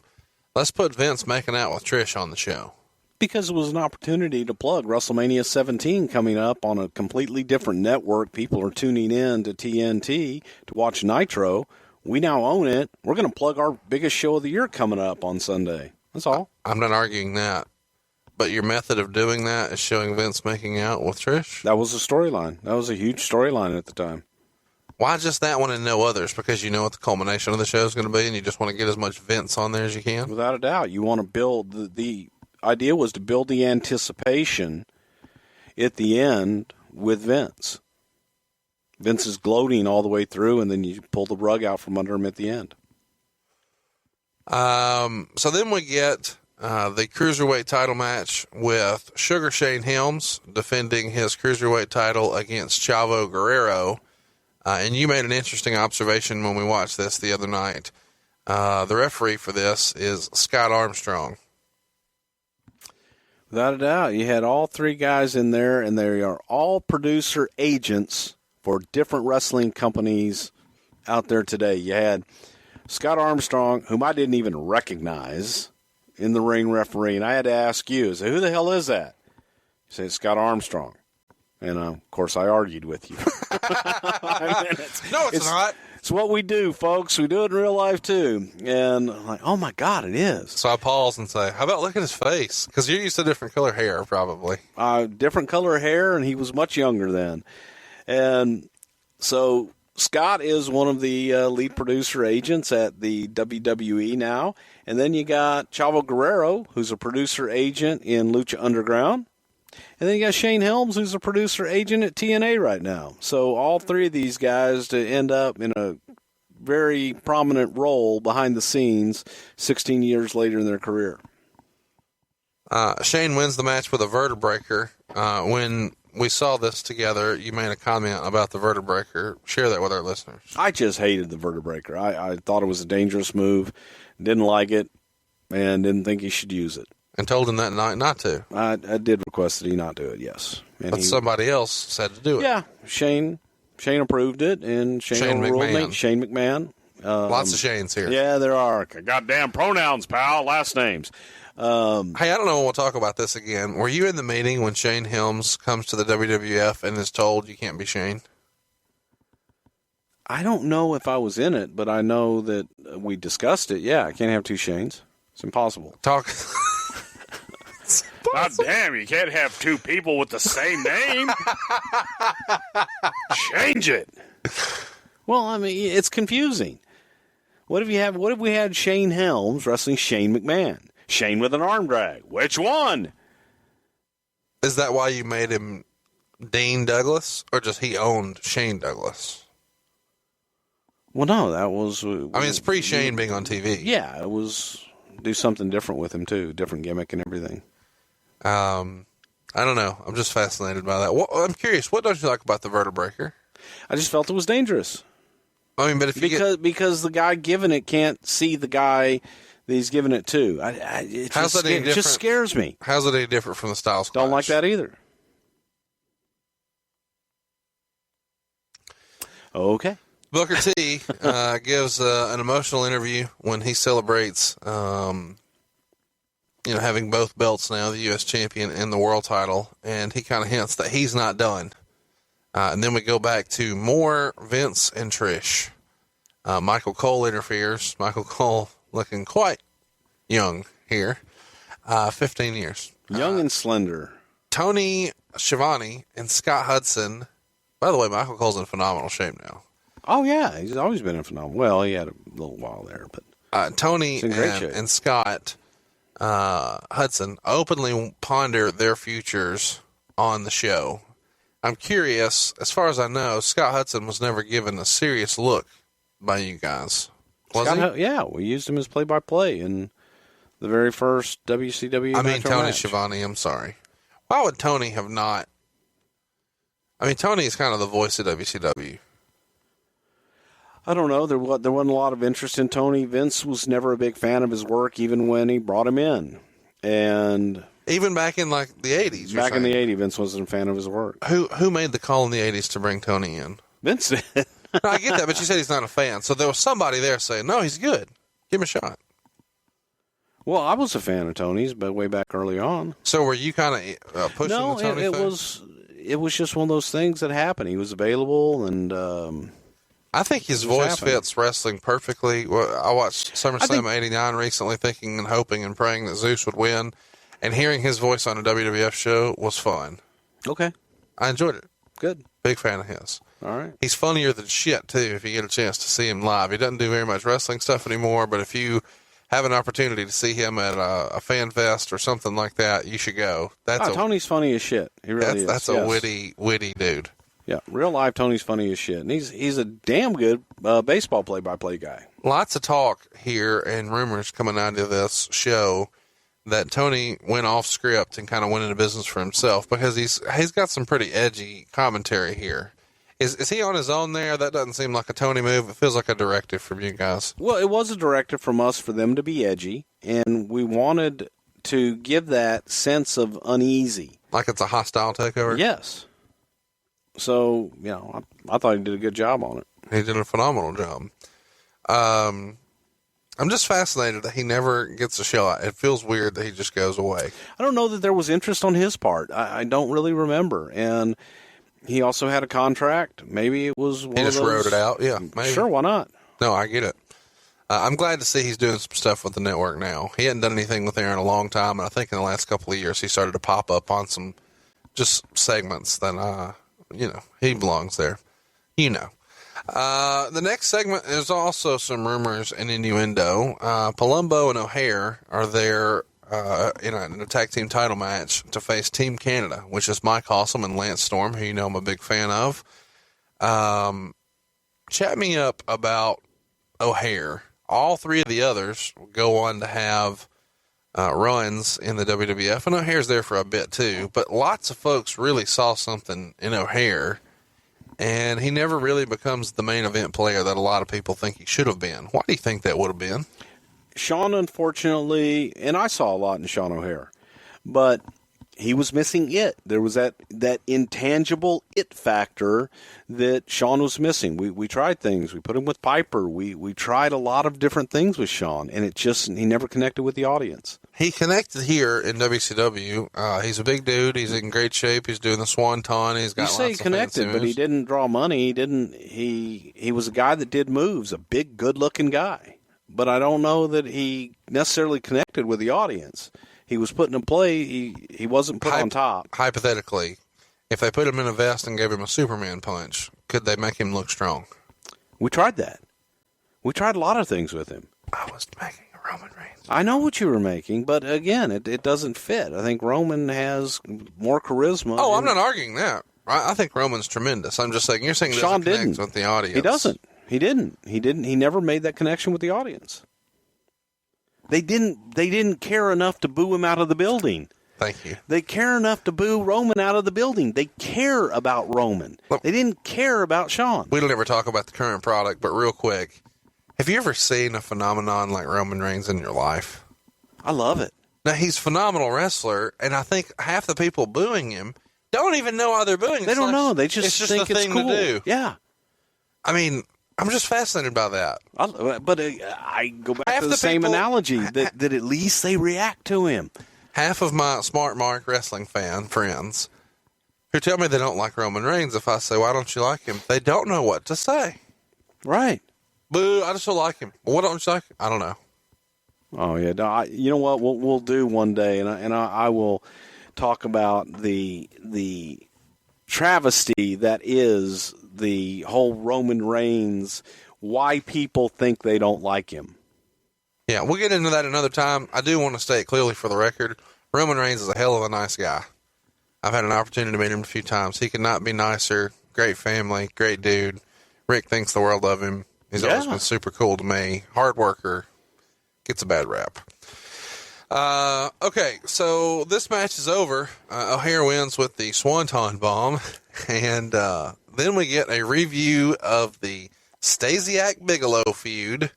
And Stasiak, in his corner, has the hottest property that you guys would get from this show, or from this match anyway, Miss Hancock, who would go on to be Stacy Keibler. Did you know when you met her that day, hey, this girl's money? Yes. What was it about her that stood out to you as being... She was beautiful and had legs that wouldn't quit. Roll Tide. And she was so nice, had a very naive air about her, but she was strikingly beautiful in real life with no makeup on or anything, and as sweet as the day is long. Bam Bam Bigelow here. This is a tattoo match. It's worth mentioning. Who booked this shit? I guess Russo and them were doing it at the end. I don't know. So that was one of those that we inherited. The gimmick is, if Bigelow wins, he gets the tattoo Stasiak, who was running around saying that he had the perfect body and blah, blah, blah. Bigelow wrestles in a t-shirt here. What did you think of this match, Stasiak and Bigelow? You know, it's sad because Scott Bigelow was a friend of mine, and I loved Bam Bam. It was sad to watch, and I really didn't remember it until I just watched it. And it looked like an indie guy trying to be Bam Bam Bigelow is what it looked like to me.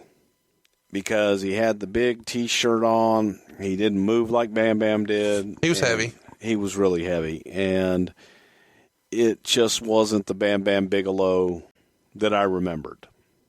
After this match, we abruptly cut to William Regal hyping up WrestleMania 17. And then Regal buries WCW, just wanting to make sure that Vince knows what he's buying and do you really want to buy it. When they come back, Shivani makes a smart comment about Regal. That was scripted, right? Yeah. Okay.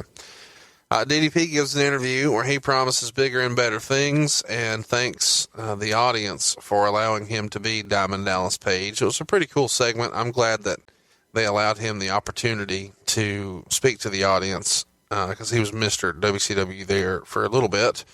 And then they run a really cool video package of all the former NWA and WCW world champions. I thought it was nicely well done. Do you know if WCW did that, or did you guys put that together? No, WCW did it. Those packages, the WCW packages and all that, that was all on their side. Then again, we go back to Vince, and he lets us know it's about that time.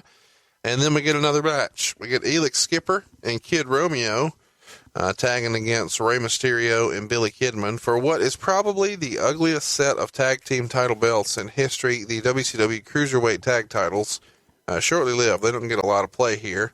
And the match doesn't get very much time either. Under 5 minutes here for this tag team championship. Elix Skipper, did he ever get a serious look by the WWF? I don't really recall. It was, I don't remember.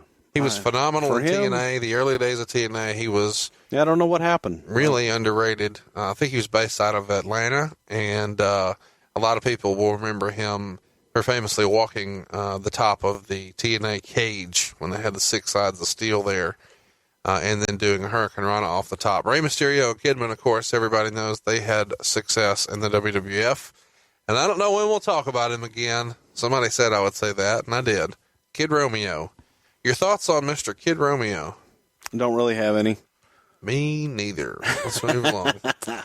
And we will never talk about him again. I mean, I'm not burying the guy. I don't know when he'll come up. Like, he ain't winning a poll the whole time. Then we go to Sting, who does a backstage promo. He tells us it's showtime. Did you think at this point Sting thought this is his last match ever? I don't know if he did or not. Sting is an emotional guy, but yet very understated. And he's about as calm and cool a cat as you're going to find. How many times had you met Sting? I knew Sting when he was in the business 3 months in Mid-South, the old UWF. That's not what I care about. How many times did you talk to Sting when you worked for the WWF? A couple times. Okay. You talked to him in person or on the phone? On the phone. Well, both, actually. Okay. And so here, this isn't an uncomfortable meeting. Do you say, you think we can put something together? And he says, send it around my contract. Did not even discuss it. Really? Did not even discuss it. He's the biggest star on this show besides Ric Flair. Right. Would you agree? But we didn't know, again, we had to be very careful what we said. What we did say, what we didn't, what we could say, and what we couldn't say. And because the deal's technically not final. I mean, it kind of is, but it's kind of not. And I didn't want to say, hey, man, we'd really love to have you. When, after we look at everything, nope, don't want to touch that. We just had to be very careful what we could and couldn't say legally. And we were walking on eggshells. So here we are in the main event now. Ric Flair versus Sting. This is the last match on the show. Why this match last rather than the world title? I think if you look, and this was coming from a historical vantage point, if you look at going back to when WCW really took off and the two stalwarts, when you think about WCW, you really would think about two names, and that was Sting and Ric Flair. And back in 1988, for the first, what was it? Clash of the Champions. Clash of the Champions. When they had their first big match that was a classic, it was Sting and Flair. They had a legendary rivalry all throughout WCW, and we just felt that was a good way to kind of close the door on the old WCW with one more match. And here it is. It's kind of interesting. The first Clash of the Champions, the first Nitro, the last Nitro, and I guess this is technically the first Night of Champions. Ric Flair versus Sting. It goes about 7 minutes. Sting wins with a Scorpion Deathlock. Rick wrestles in a T-shirt. Yep. Rick's never wrestled in a T-shirt before. Why did he wrestle in a T-shirt here? Well, Rick had been in a different role up until that point, and Rick had not worked in his gear in quite some time. And he had been having matches in his suit and been going out and doing comedic skits and hadn't wrestled in a match in a long time. Hadn't wrestled in boots even at that point. He was doing a lot of stuff non-wrestling oriented. So Rick wasn't in the best shape. He wasn't in classic Ric Flair shape, and I don't think Rick wanted to go out and take his shirt off and people go, oh my God, he's out of shape. So he wanted to wear a shirt, and I didn't care what the hell Ric Flair wore in the ring. He's Ric Flair. Right. And I said, no problem. Do what you need to do. And he was more comfortable that way, and we wanted everybody to be comfortable. And I'm certainly not going to dictate to Ric Flair what the hell he wears in the ring to go do what he does. So we didn't have a problem with it. Give it to me. What's that? There's an interesting Ric Flair story from the last Nitro. Oh, Rick didn't bring his gear. But the gear's there. So fill in the blank. They had it countered that day. What does that mean? And we had somebody in Charlotte, whoever was in Charlotte, I don't know if it's David or his wife or whoever. That's probably Megan. Got the gear. I'm freestyling. Okay. And got the gear and got his boots and his robe and everything and sent it. We had someone go and pick it up at the airport and bring it in. So when you see Rick, he finds out he's supposed to be wrestling in the match when? Saturday? Would have been, we told them on Saturday, and that was John Laurinaitis who was to communicate that to talent. And so you see Rick, or Rick comes up. Who does Rick tell? How do you find out he doesn't have his gear? He told us. Comes up and says, hey, I didn't bring my shit. I don't have my gear. I didn't know I was wrestling. And you say? Well, we need to get it. and I know Shane Rick. was there. So Rick says, oh, I can't get it. I mean, I'm here. There's nobody there. Yeah, he started making other suggestions of other things he could do. And we said, no, don't worry about it, man. We can get it here. We'll find a way.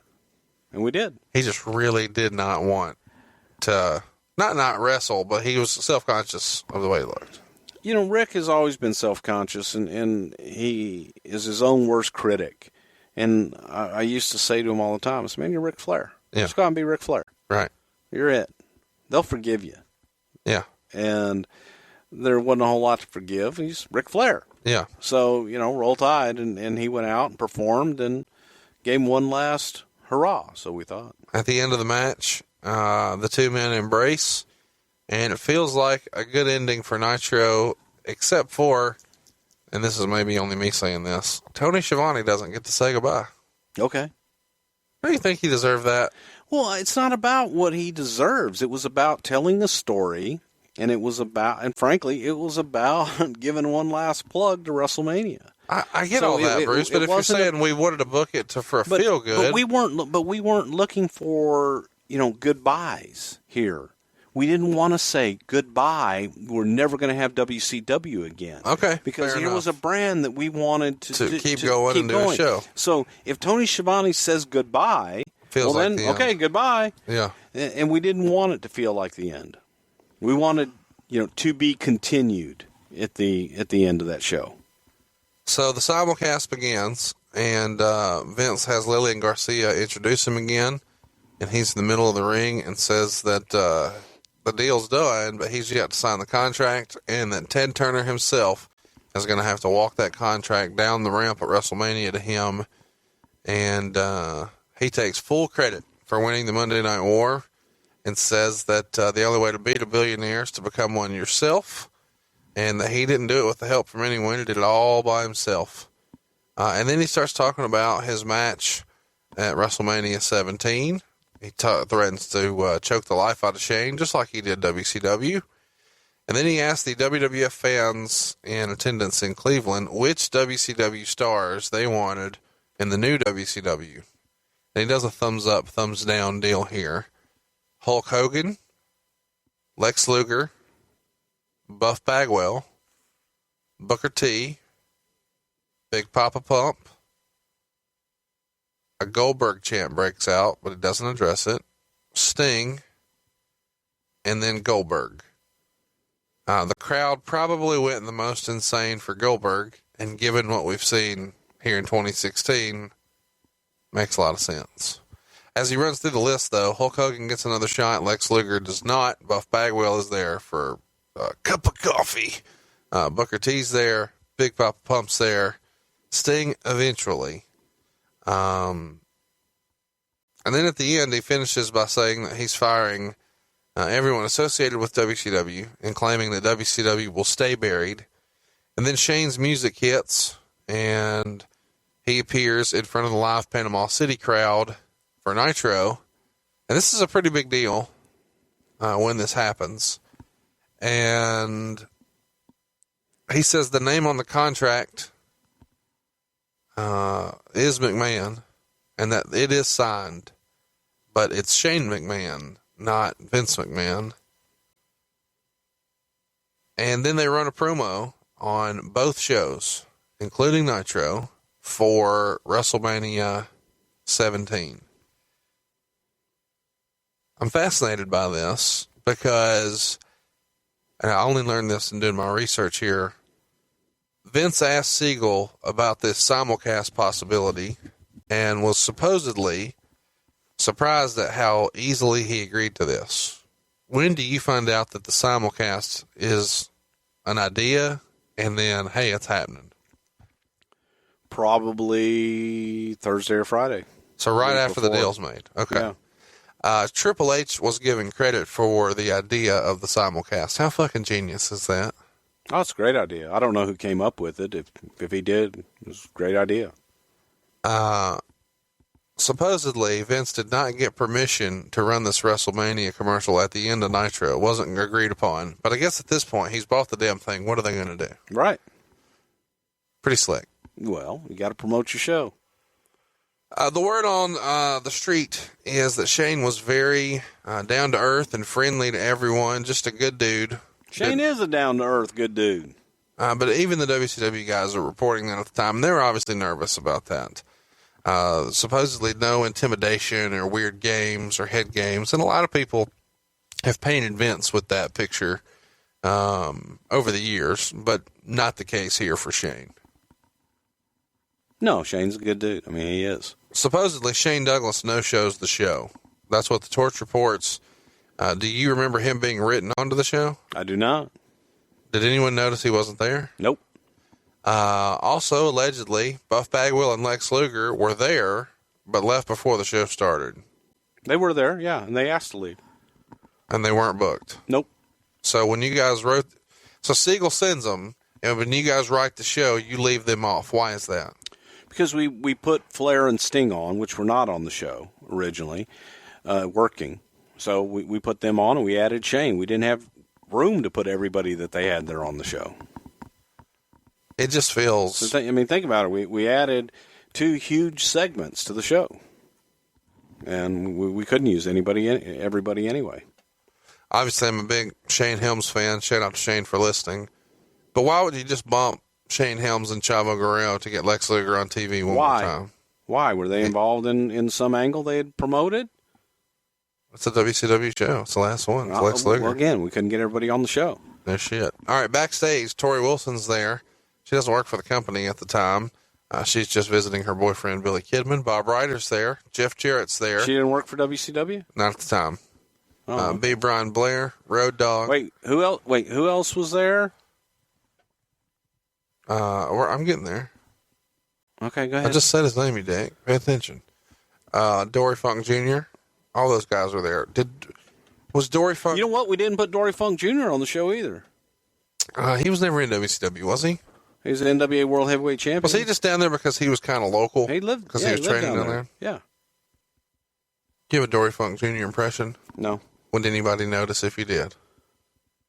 Do not disparage the good name of Dory Funk Jr. from Umbarger, Texas. Road Dogg was here. He had been released from the WWF at that point, and he's there. Is there any conversation with him that you remember? God, I don't remember him being there. He may have just been at the hotel after. Might have been. The name we want to talk about, though, Jeff Jarrett. Spend my days working hard on the go, but the hands on the clock keep spinning too slow. I can't wait to be alone with my baby tonight. How does he spell it? You know my baby's got me wrapped around her little finger. Go ahead. How does he spell his name? J-E. Nope. How does Vince spell his name? Oh, how does McMahon spell his name? On Raw, he spells his name. G-double-O-double-N-double-E. Gone. Does Jeff Jarrett see that or know it's coming? Yeah. He knew it was coming. He saw it. I didn't know it was coming. So you did not know that line was coming? No. And when you say he saw it, you're watching it on a monitor backstage? Yeah. Jarrett's beside you? Jarrett was right nearby, yeah. And when he says that, do you turn to see the reaction? Jeff was cool. I mean, he knew. He just, What'd Jarrett say? Nah, he was fine. He left shortly after that, took a couple guitars and left. But no, Jeff was cool. I mean, Jeff didn't think, and I think Jeff had one of those contracts too, but there was no... he has an audible response. He was fine. I mean, he really was. He had to laugh. He laughed about it? He laughed about it, yeah. Did you think there was any heat? Did you think I mean, yeah, it's funny, but that's a shoot. He's not coming back. Honestly, we didn't know. We really, I mean, there was absolutely no one that we said, we're not going to take him. We're not going to take him. Those discussions hadn't happened. Keep saying we hadn't done Discovery. We didn't know. You know, we might have looked at it and said, God damn, they got Jeff Jarrett for 2 years at $75,000. Let's grab that. Quit tiptoeing, Tiny Dancer. Was there heat with Vince and Jarrett right here? I can't answer that because I don't know. You know what? I mean, Jeff Jarrett and I had our differences over the years, and we were fine that night. You know, it's just business. Rumors and innuendo for years were that there was heat between the two. Recently, on the MLW Radio Network, Jeff Jarrett was on the Ric Flair show. He says there was no heat, and that's all internet. Then I would defer to him on that because he would know. You're in the front office. Why are you acting like you don't know anything? Look, there was no heat. There was nothing from the standpoint of Vince saying, I don't want that guy, I don't like him. That didn't happen. So Vince only says the JOON just for humor. No, you take one of their talent, and that's how you start it. They're gone. That was a character, Vince McMahon, the evil owner of the WWF that's now buying up WCW. He's going to fire everybody. Okay. And also, and I wasn't there. Normally, like I said, did I know it was coming? I didn't. Normally, I would produce Vince on those nights. I wasn't there, so I don't know who produced it, how he came up with it, or anything else. We had a lot of guys that taped things, pre-taped, that we sent to the guys in Cleveland. Rumor and innuendo at the time were that the Palumbo and O'Hare match was cut short from 8 minutes to 3 minutes, and there's speculation that this was a test just to see how they would do. That's just fucking stupid. Who said that? Was that in your little dirt sheet? Yeah, that's absolutely stupid, insane, ignorant, by someone who has absolutely no clue whatsoever what the hell's going on. I wish you had a strong opinion. But that's stupid. And I hate to say when things are, I hate to say something stupid. That's stupid. Every week. You say it every week. Well, that's stupid. That's because you bring up stupid shit. That's stupid. But that's my role on the show. Think about that. Okay, think about everything I've said throughout this whole show about we didn't know who we wanted. We didn't know these guys. Bullshit. We didn't. And we're looking at it. We hadn't had Discovery. We didn't know what contracts held. And, let's test Palumbo and O'Hare. Think of the absurdity in the whole scope of we have WrestleMania coming up in 6 days. And you give a fuck We've got, about this. Yeah. But think about the absurdity of let's test Palumbo and O'Hare. Now, goddammit, pal, when you get down there, I want to test this Palumbo and O'Hare tag team. Wrestlers believed the WWF asked for the belt to be put on Booker T. Was that you guys booking that? Because wrestlers believe what? The boys in the back believe that the WWF wanted the belt put on Booker T. Just the happy ending, or that was just simply to have a happy ending and have a good feel good night. Rumors at the time were that they were going to try to start this WCW TV show, and there would be separate creative in separate offices. But the office would still be Titan Towers, but there would be an off-site spot for WCW Creative. Was that something you can confirm was even discussed preliminarily? Preliminarily, the whole idea was to have two completely different separate brands with different creative teams, with actually different marketing teams and the whole 9 yards. That was the pie in the sky. Oh, my God, if we could only do this and pull it off. Right. No, obviously, that didn't happen. Johnny Ace, after this show, works as a liaison for guys who worked with WCW, and he's kind of on the transition team, so to speak. He had that role for Bischoff, but now he has it for the WWF as well. Why was Johnny Ace a good fit for that role? He was there. He right place, right time, timing. Can you give him a compliment, or are you just going to shit on him? No, I mean that. I said, why'd you pick him? He was there. We didn't pick him from their side. They picked him from their side. How we picked him to come with us was because he did very well at the liaison role, and he did a good job. WCW laid off all the office staff, but WWE held a meeting to invite them all to apply, and then gave them all contact sheets saying that the WWF would be hiring in the next 30 to 60 days. When the layoff meetings happen, and they call this meeting 2 days after the final Nitro, this will be the 28th, it's a Wednesday, Loretta Walker from Turner's Human Resources Department handles it, not Brad Siegel, which is what a lot of people expected. I don't know why they thought that he would be the guy to do that.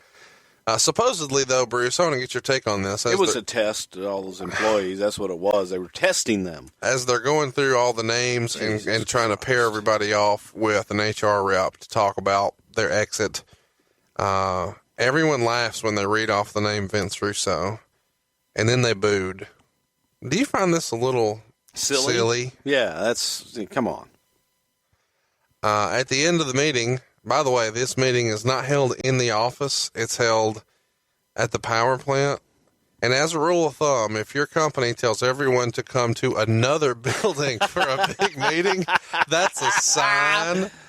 It's not funny to laugh, but it is funny now. It's been 15 years. It's not too soon. At the end of the meeting, everybody's then told to leave the power plant and go back to their offices. They're allowed to go there now.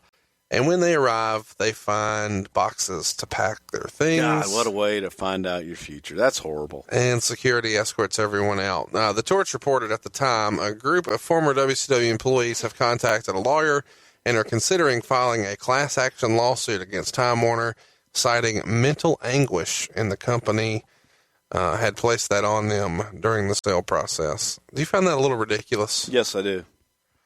Rumors are also out there that Eric Bischoff was telling his wrestler friends to talk to him before they signed deals with the WWF. Do you think he was doing that based on, hey, I know how they negotiate, I can help you get more money, or I might still try to put something together, talk to me before you commit to them? I don't know. Might have been a little bit of both. Yeah. So that weekend, that's on Monday when Nitro happens. The layoffs happen on Wednesday, and now we're on Sunday, and it's WrestleMania 17. It's in Houston.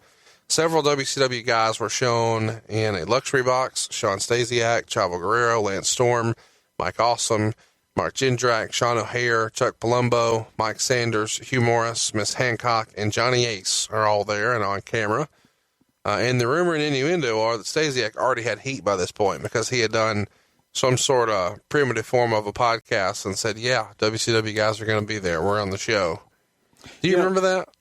I don't, but if he had done something like that on Something to Wrestle with Bruce Prichard and Conrad Thompson, everybody would have known. The front office would have heard for sure. Holy that's shit. right.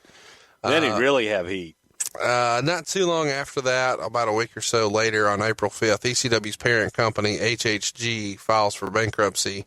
It's official now that inside a 2-week span, no more WCW, no more ECW. The war between these three companies is done. The cheese stands alone. The same day, April 5th, the WWF holds a 3-hour meeting to deal with WCW, which Jim Ross called very productive.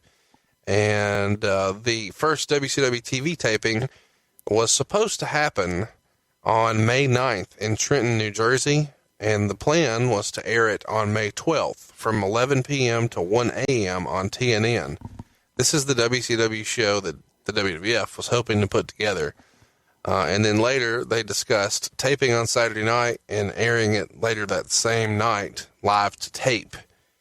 Why do the plans ultimately for there to be a separate WCW show Well, there were a lot of plans discussed.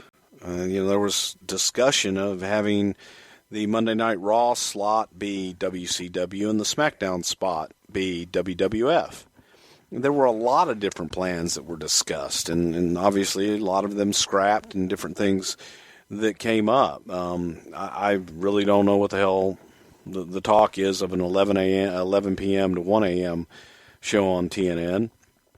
But it was, like I said, there were a lot of things discussed. So when you look at it, and we didn't have a lot of talent that we ended up taking from there that was marquee talent. If Fuchsia Media would have gotten their hands on WCW and that deal would have closed, their first pay-per-view, which we talked about earlier, was to be called Big Bang, and it was scheduled to happen on May 6th. Well, of course, the WWF winds up with the property, and on May 6th, no WCW pay-per-view happened. But the Big Bang everyone was looking for did arrive on May 28th, when Lance Storm jumped into a WWF ring to superkick Perry Saturn in the face, and the invasion had begun. So let's kind of put a bow on the very last Nitro, with the exception of what happened after. So we've talked about what was on camera. We've talked about the rumors and innuendo. We're not going to talk about the invasion. That's for another time. But what I do want to talk about is the show goes off the air. Nitro's done. You're in Panama City. Describe the feeling and the emotion amongst the boys there. And then more importantly, what I'm interested in is you, Briscoe, and Shane. Well, me, Briscoe, and Shane celebrated with some beers at the hotel. What kind of beer? I don't remember. Miller Lite. Roll Tide. Coors Light. I don't know. Hey, if you're a beer sponsor, something to wrestle with at AOL.com. Please. And by the way, and we will drink it and we will support you. But we had a few drinks, but then we had to get the hell out of there. We had to get to pop another one for the working man. We had to get to Cleveland, pick up the Raw crew, and get to Detroit because there was a blizzard coming in to Cleveland, and we had to beat the blizzard. How high of a high are you on after this show is? We're about as high as you can get legally. And it was just a kind of a euphoria, and we couldn't stay there and enjoy it. We had to go. We had work to do. So we got out of there. How much beer did you drink before you left? A lot. Well, no, I say a lot. We probably drank maybe 6 or 7 each. Oh, it's not that bad. No, not. And then you get on the plane. What's on the plane? In my head, there's beer and wine. Oh, the plane's got a full bar. How big's the plane? The plane's 12-seater. And it was just me, Shane, and Gerald Briscoe. And you guys had just gotten the jet, right? No, it was a couple years old. Okay. When did you get it? It was a few years old when they first went public. because they liked the they spent a bunch during of the road money. Show. Well, no, because it was convenient as hell. Saved us a lot of money too. One day on the show, I know maybe it's only me who wants to hear this. I got to hear about Vince McMahon flying commercial. It's hard for me to imagine him standing in line, waiting at a ticket counter, being herded like cattle. He's just a man. I mean, that, but his life is so far removed from that now. Yeah, probably so. It's just not something I imagine. True that. So, but it was, we got on and we had filet and some Caesar salad. Hashtag humble brag. We started drinking wine. There was always red wine on the plane. Because when Vince got on the plane, he would normally be greeted with a glass of wine. So that's his usual routine for wine to That was during the time. I mean, maybe not now, but yeah. There were times we'd have drinks, we'd have beer, what have you. Everybody had their personal favorites, and that was during the red wine run. That happens in celebration of a big moment, or the show being. That's the end of the day. Yeah, the end of the day, have a drink. Yeah. And so we got on. And we're flying from Panama City to Cleveland. So it's just us, the flight attendant, the pilots. And we drank a lot. Quickly. So we'd had a few beers. Each of us had had a few beers, and then we started drinking wine. And we were drinking wine like it was water. And at some point, the flight attendant says, "Guys, I got to cut you off." This is a private plane. I was like, "Can't cut us off. It's our plane." And she says, "I've got to have wine for Mr. McMahon when he gets on the plane, and you guys have drank it all." Wow. I thought I had more, but we had gone down to the last bottle, and she was like, she had to have some wine for Vince because he got on the plane. There was no wine. It could have been ugly.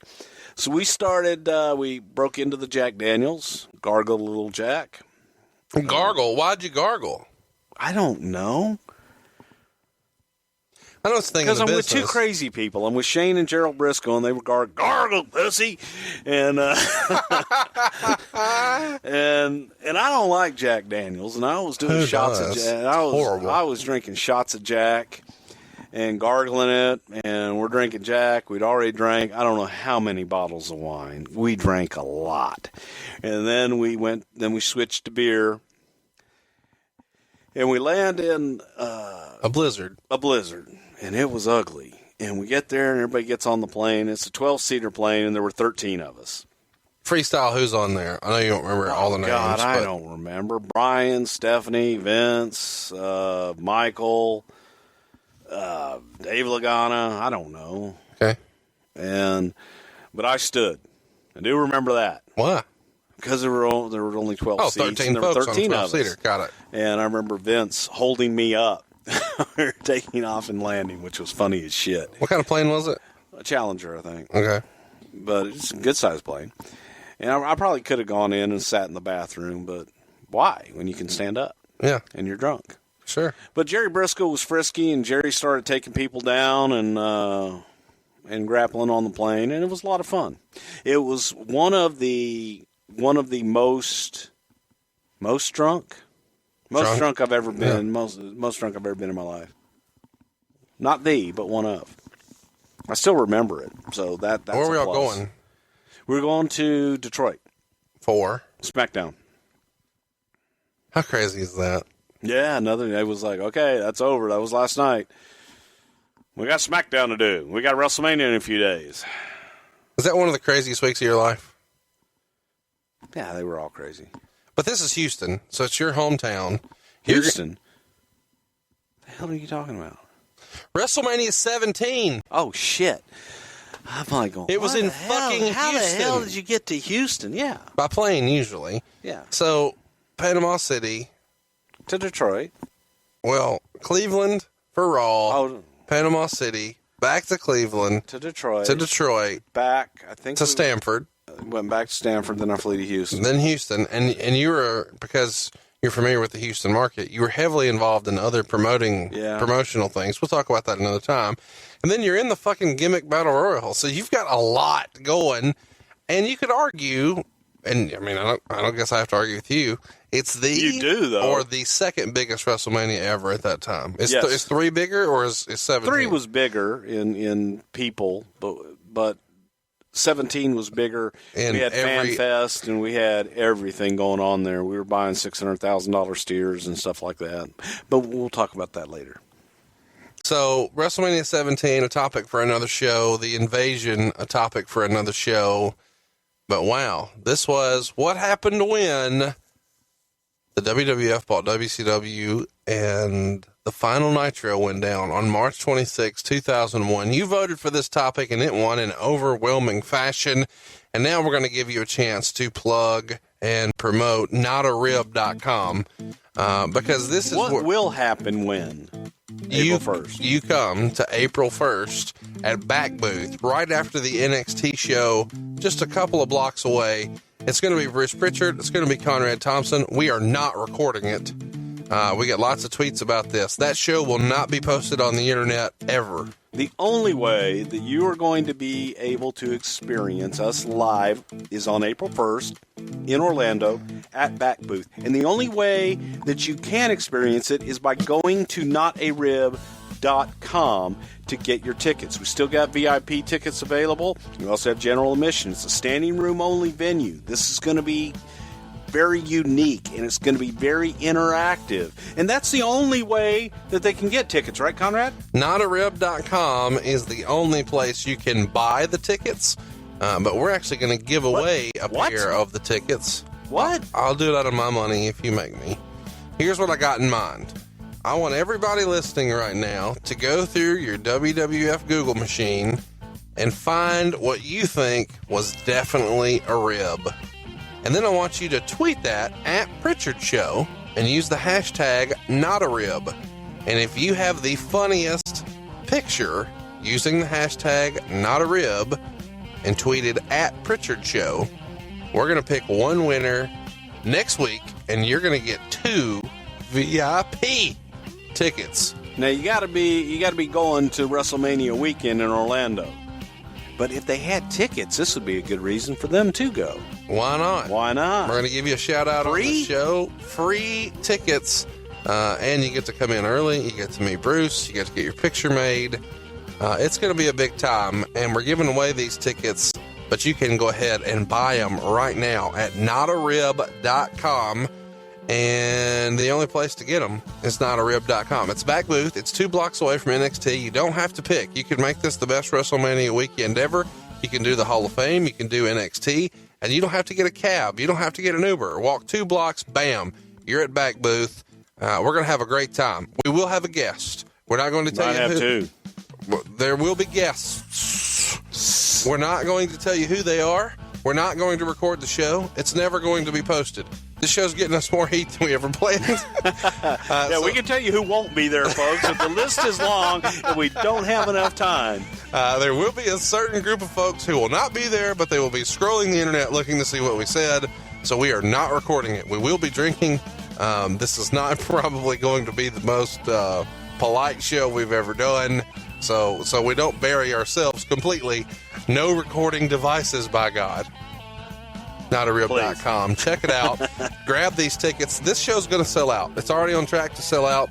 It's doing very, very, very well. If you wait until the week of, you're just SOL. You need to go ahead and snag them now while we've still got them.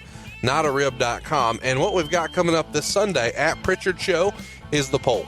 And this poll is what really makes our show so unique. You get me, the fan perspective, spouting out all the rumors and innuendo, and then Bruce, the guy who was there, shits on all of it. And we've got 4 topics for him to shit on next week. Number 1 is demolition.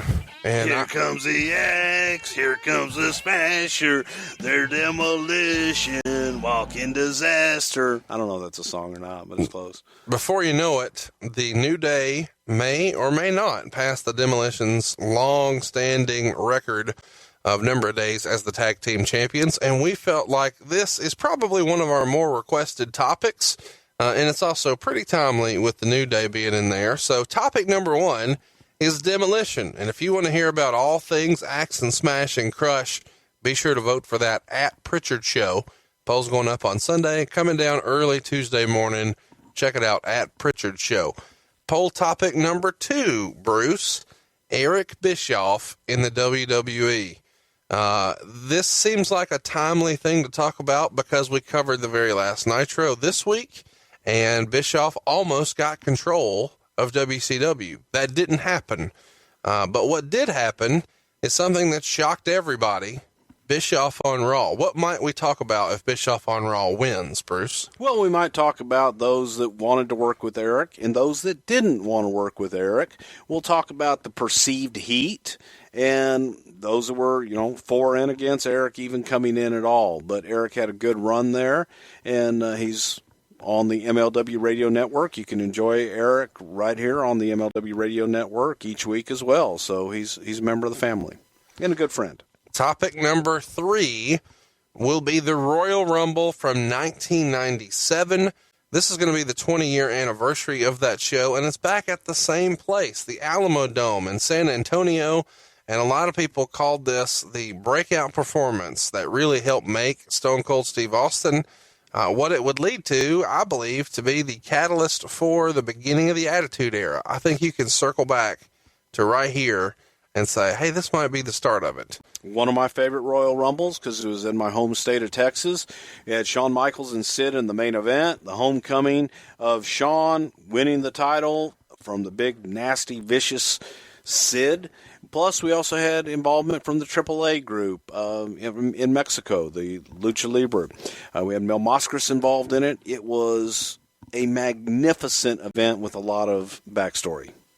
And last but certainly not least, poll topic number 4, the creation of Monday Night Raw. Bruce, if the creation of Raw wins, what might we talk about? We might talk about why Raw was created, the original concept behind Raw, the evolution of Monday Night Raw. It has been how many years? Since 93, so almost 24 years now. Unbelievable, but there's so much history there, and just getting behind how we came up with the name Raw. And it's one of my favorite topics. So let's recap your poll topics. You need to go to @Prichard Show and follow right now. And on Sunday night, these poll topics will go up. They'll be up all day Monday through Monday Night Raw to the wee hours of Tuesday morning. Your poll topics again: Eric Bischoff in the WWE, Demolition, Monday Night Raw and its creation, and the 1997 Royal Rumble. Lots of topical stuff. The only way to shape this show and to get your shit in, as they say, is to go to @Prichard Show. We want to know what you want to hear. You get to decide what we talk about. We're very active on Twitter as well. I am @Hey, it's Conrad. Bruce is @Bruce Prichard. If you'd like to advertise on the show, email Bruce directly. You don't have to go through a board or a fancy corporate office. Email him right now @somethingtowrestlewith@AOL.com. That's somethingtowrestlewith@AOL.com. And again, he's on Twitter @Bruce Prichard. I'm @Hey, it's Conrad. The show is @Prichard Show, and that poll goes up this Sunday. And we'll see you next week right here on Something to Wrestle With.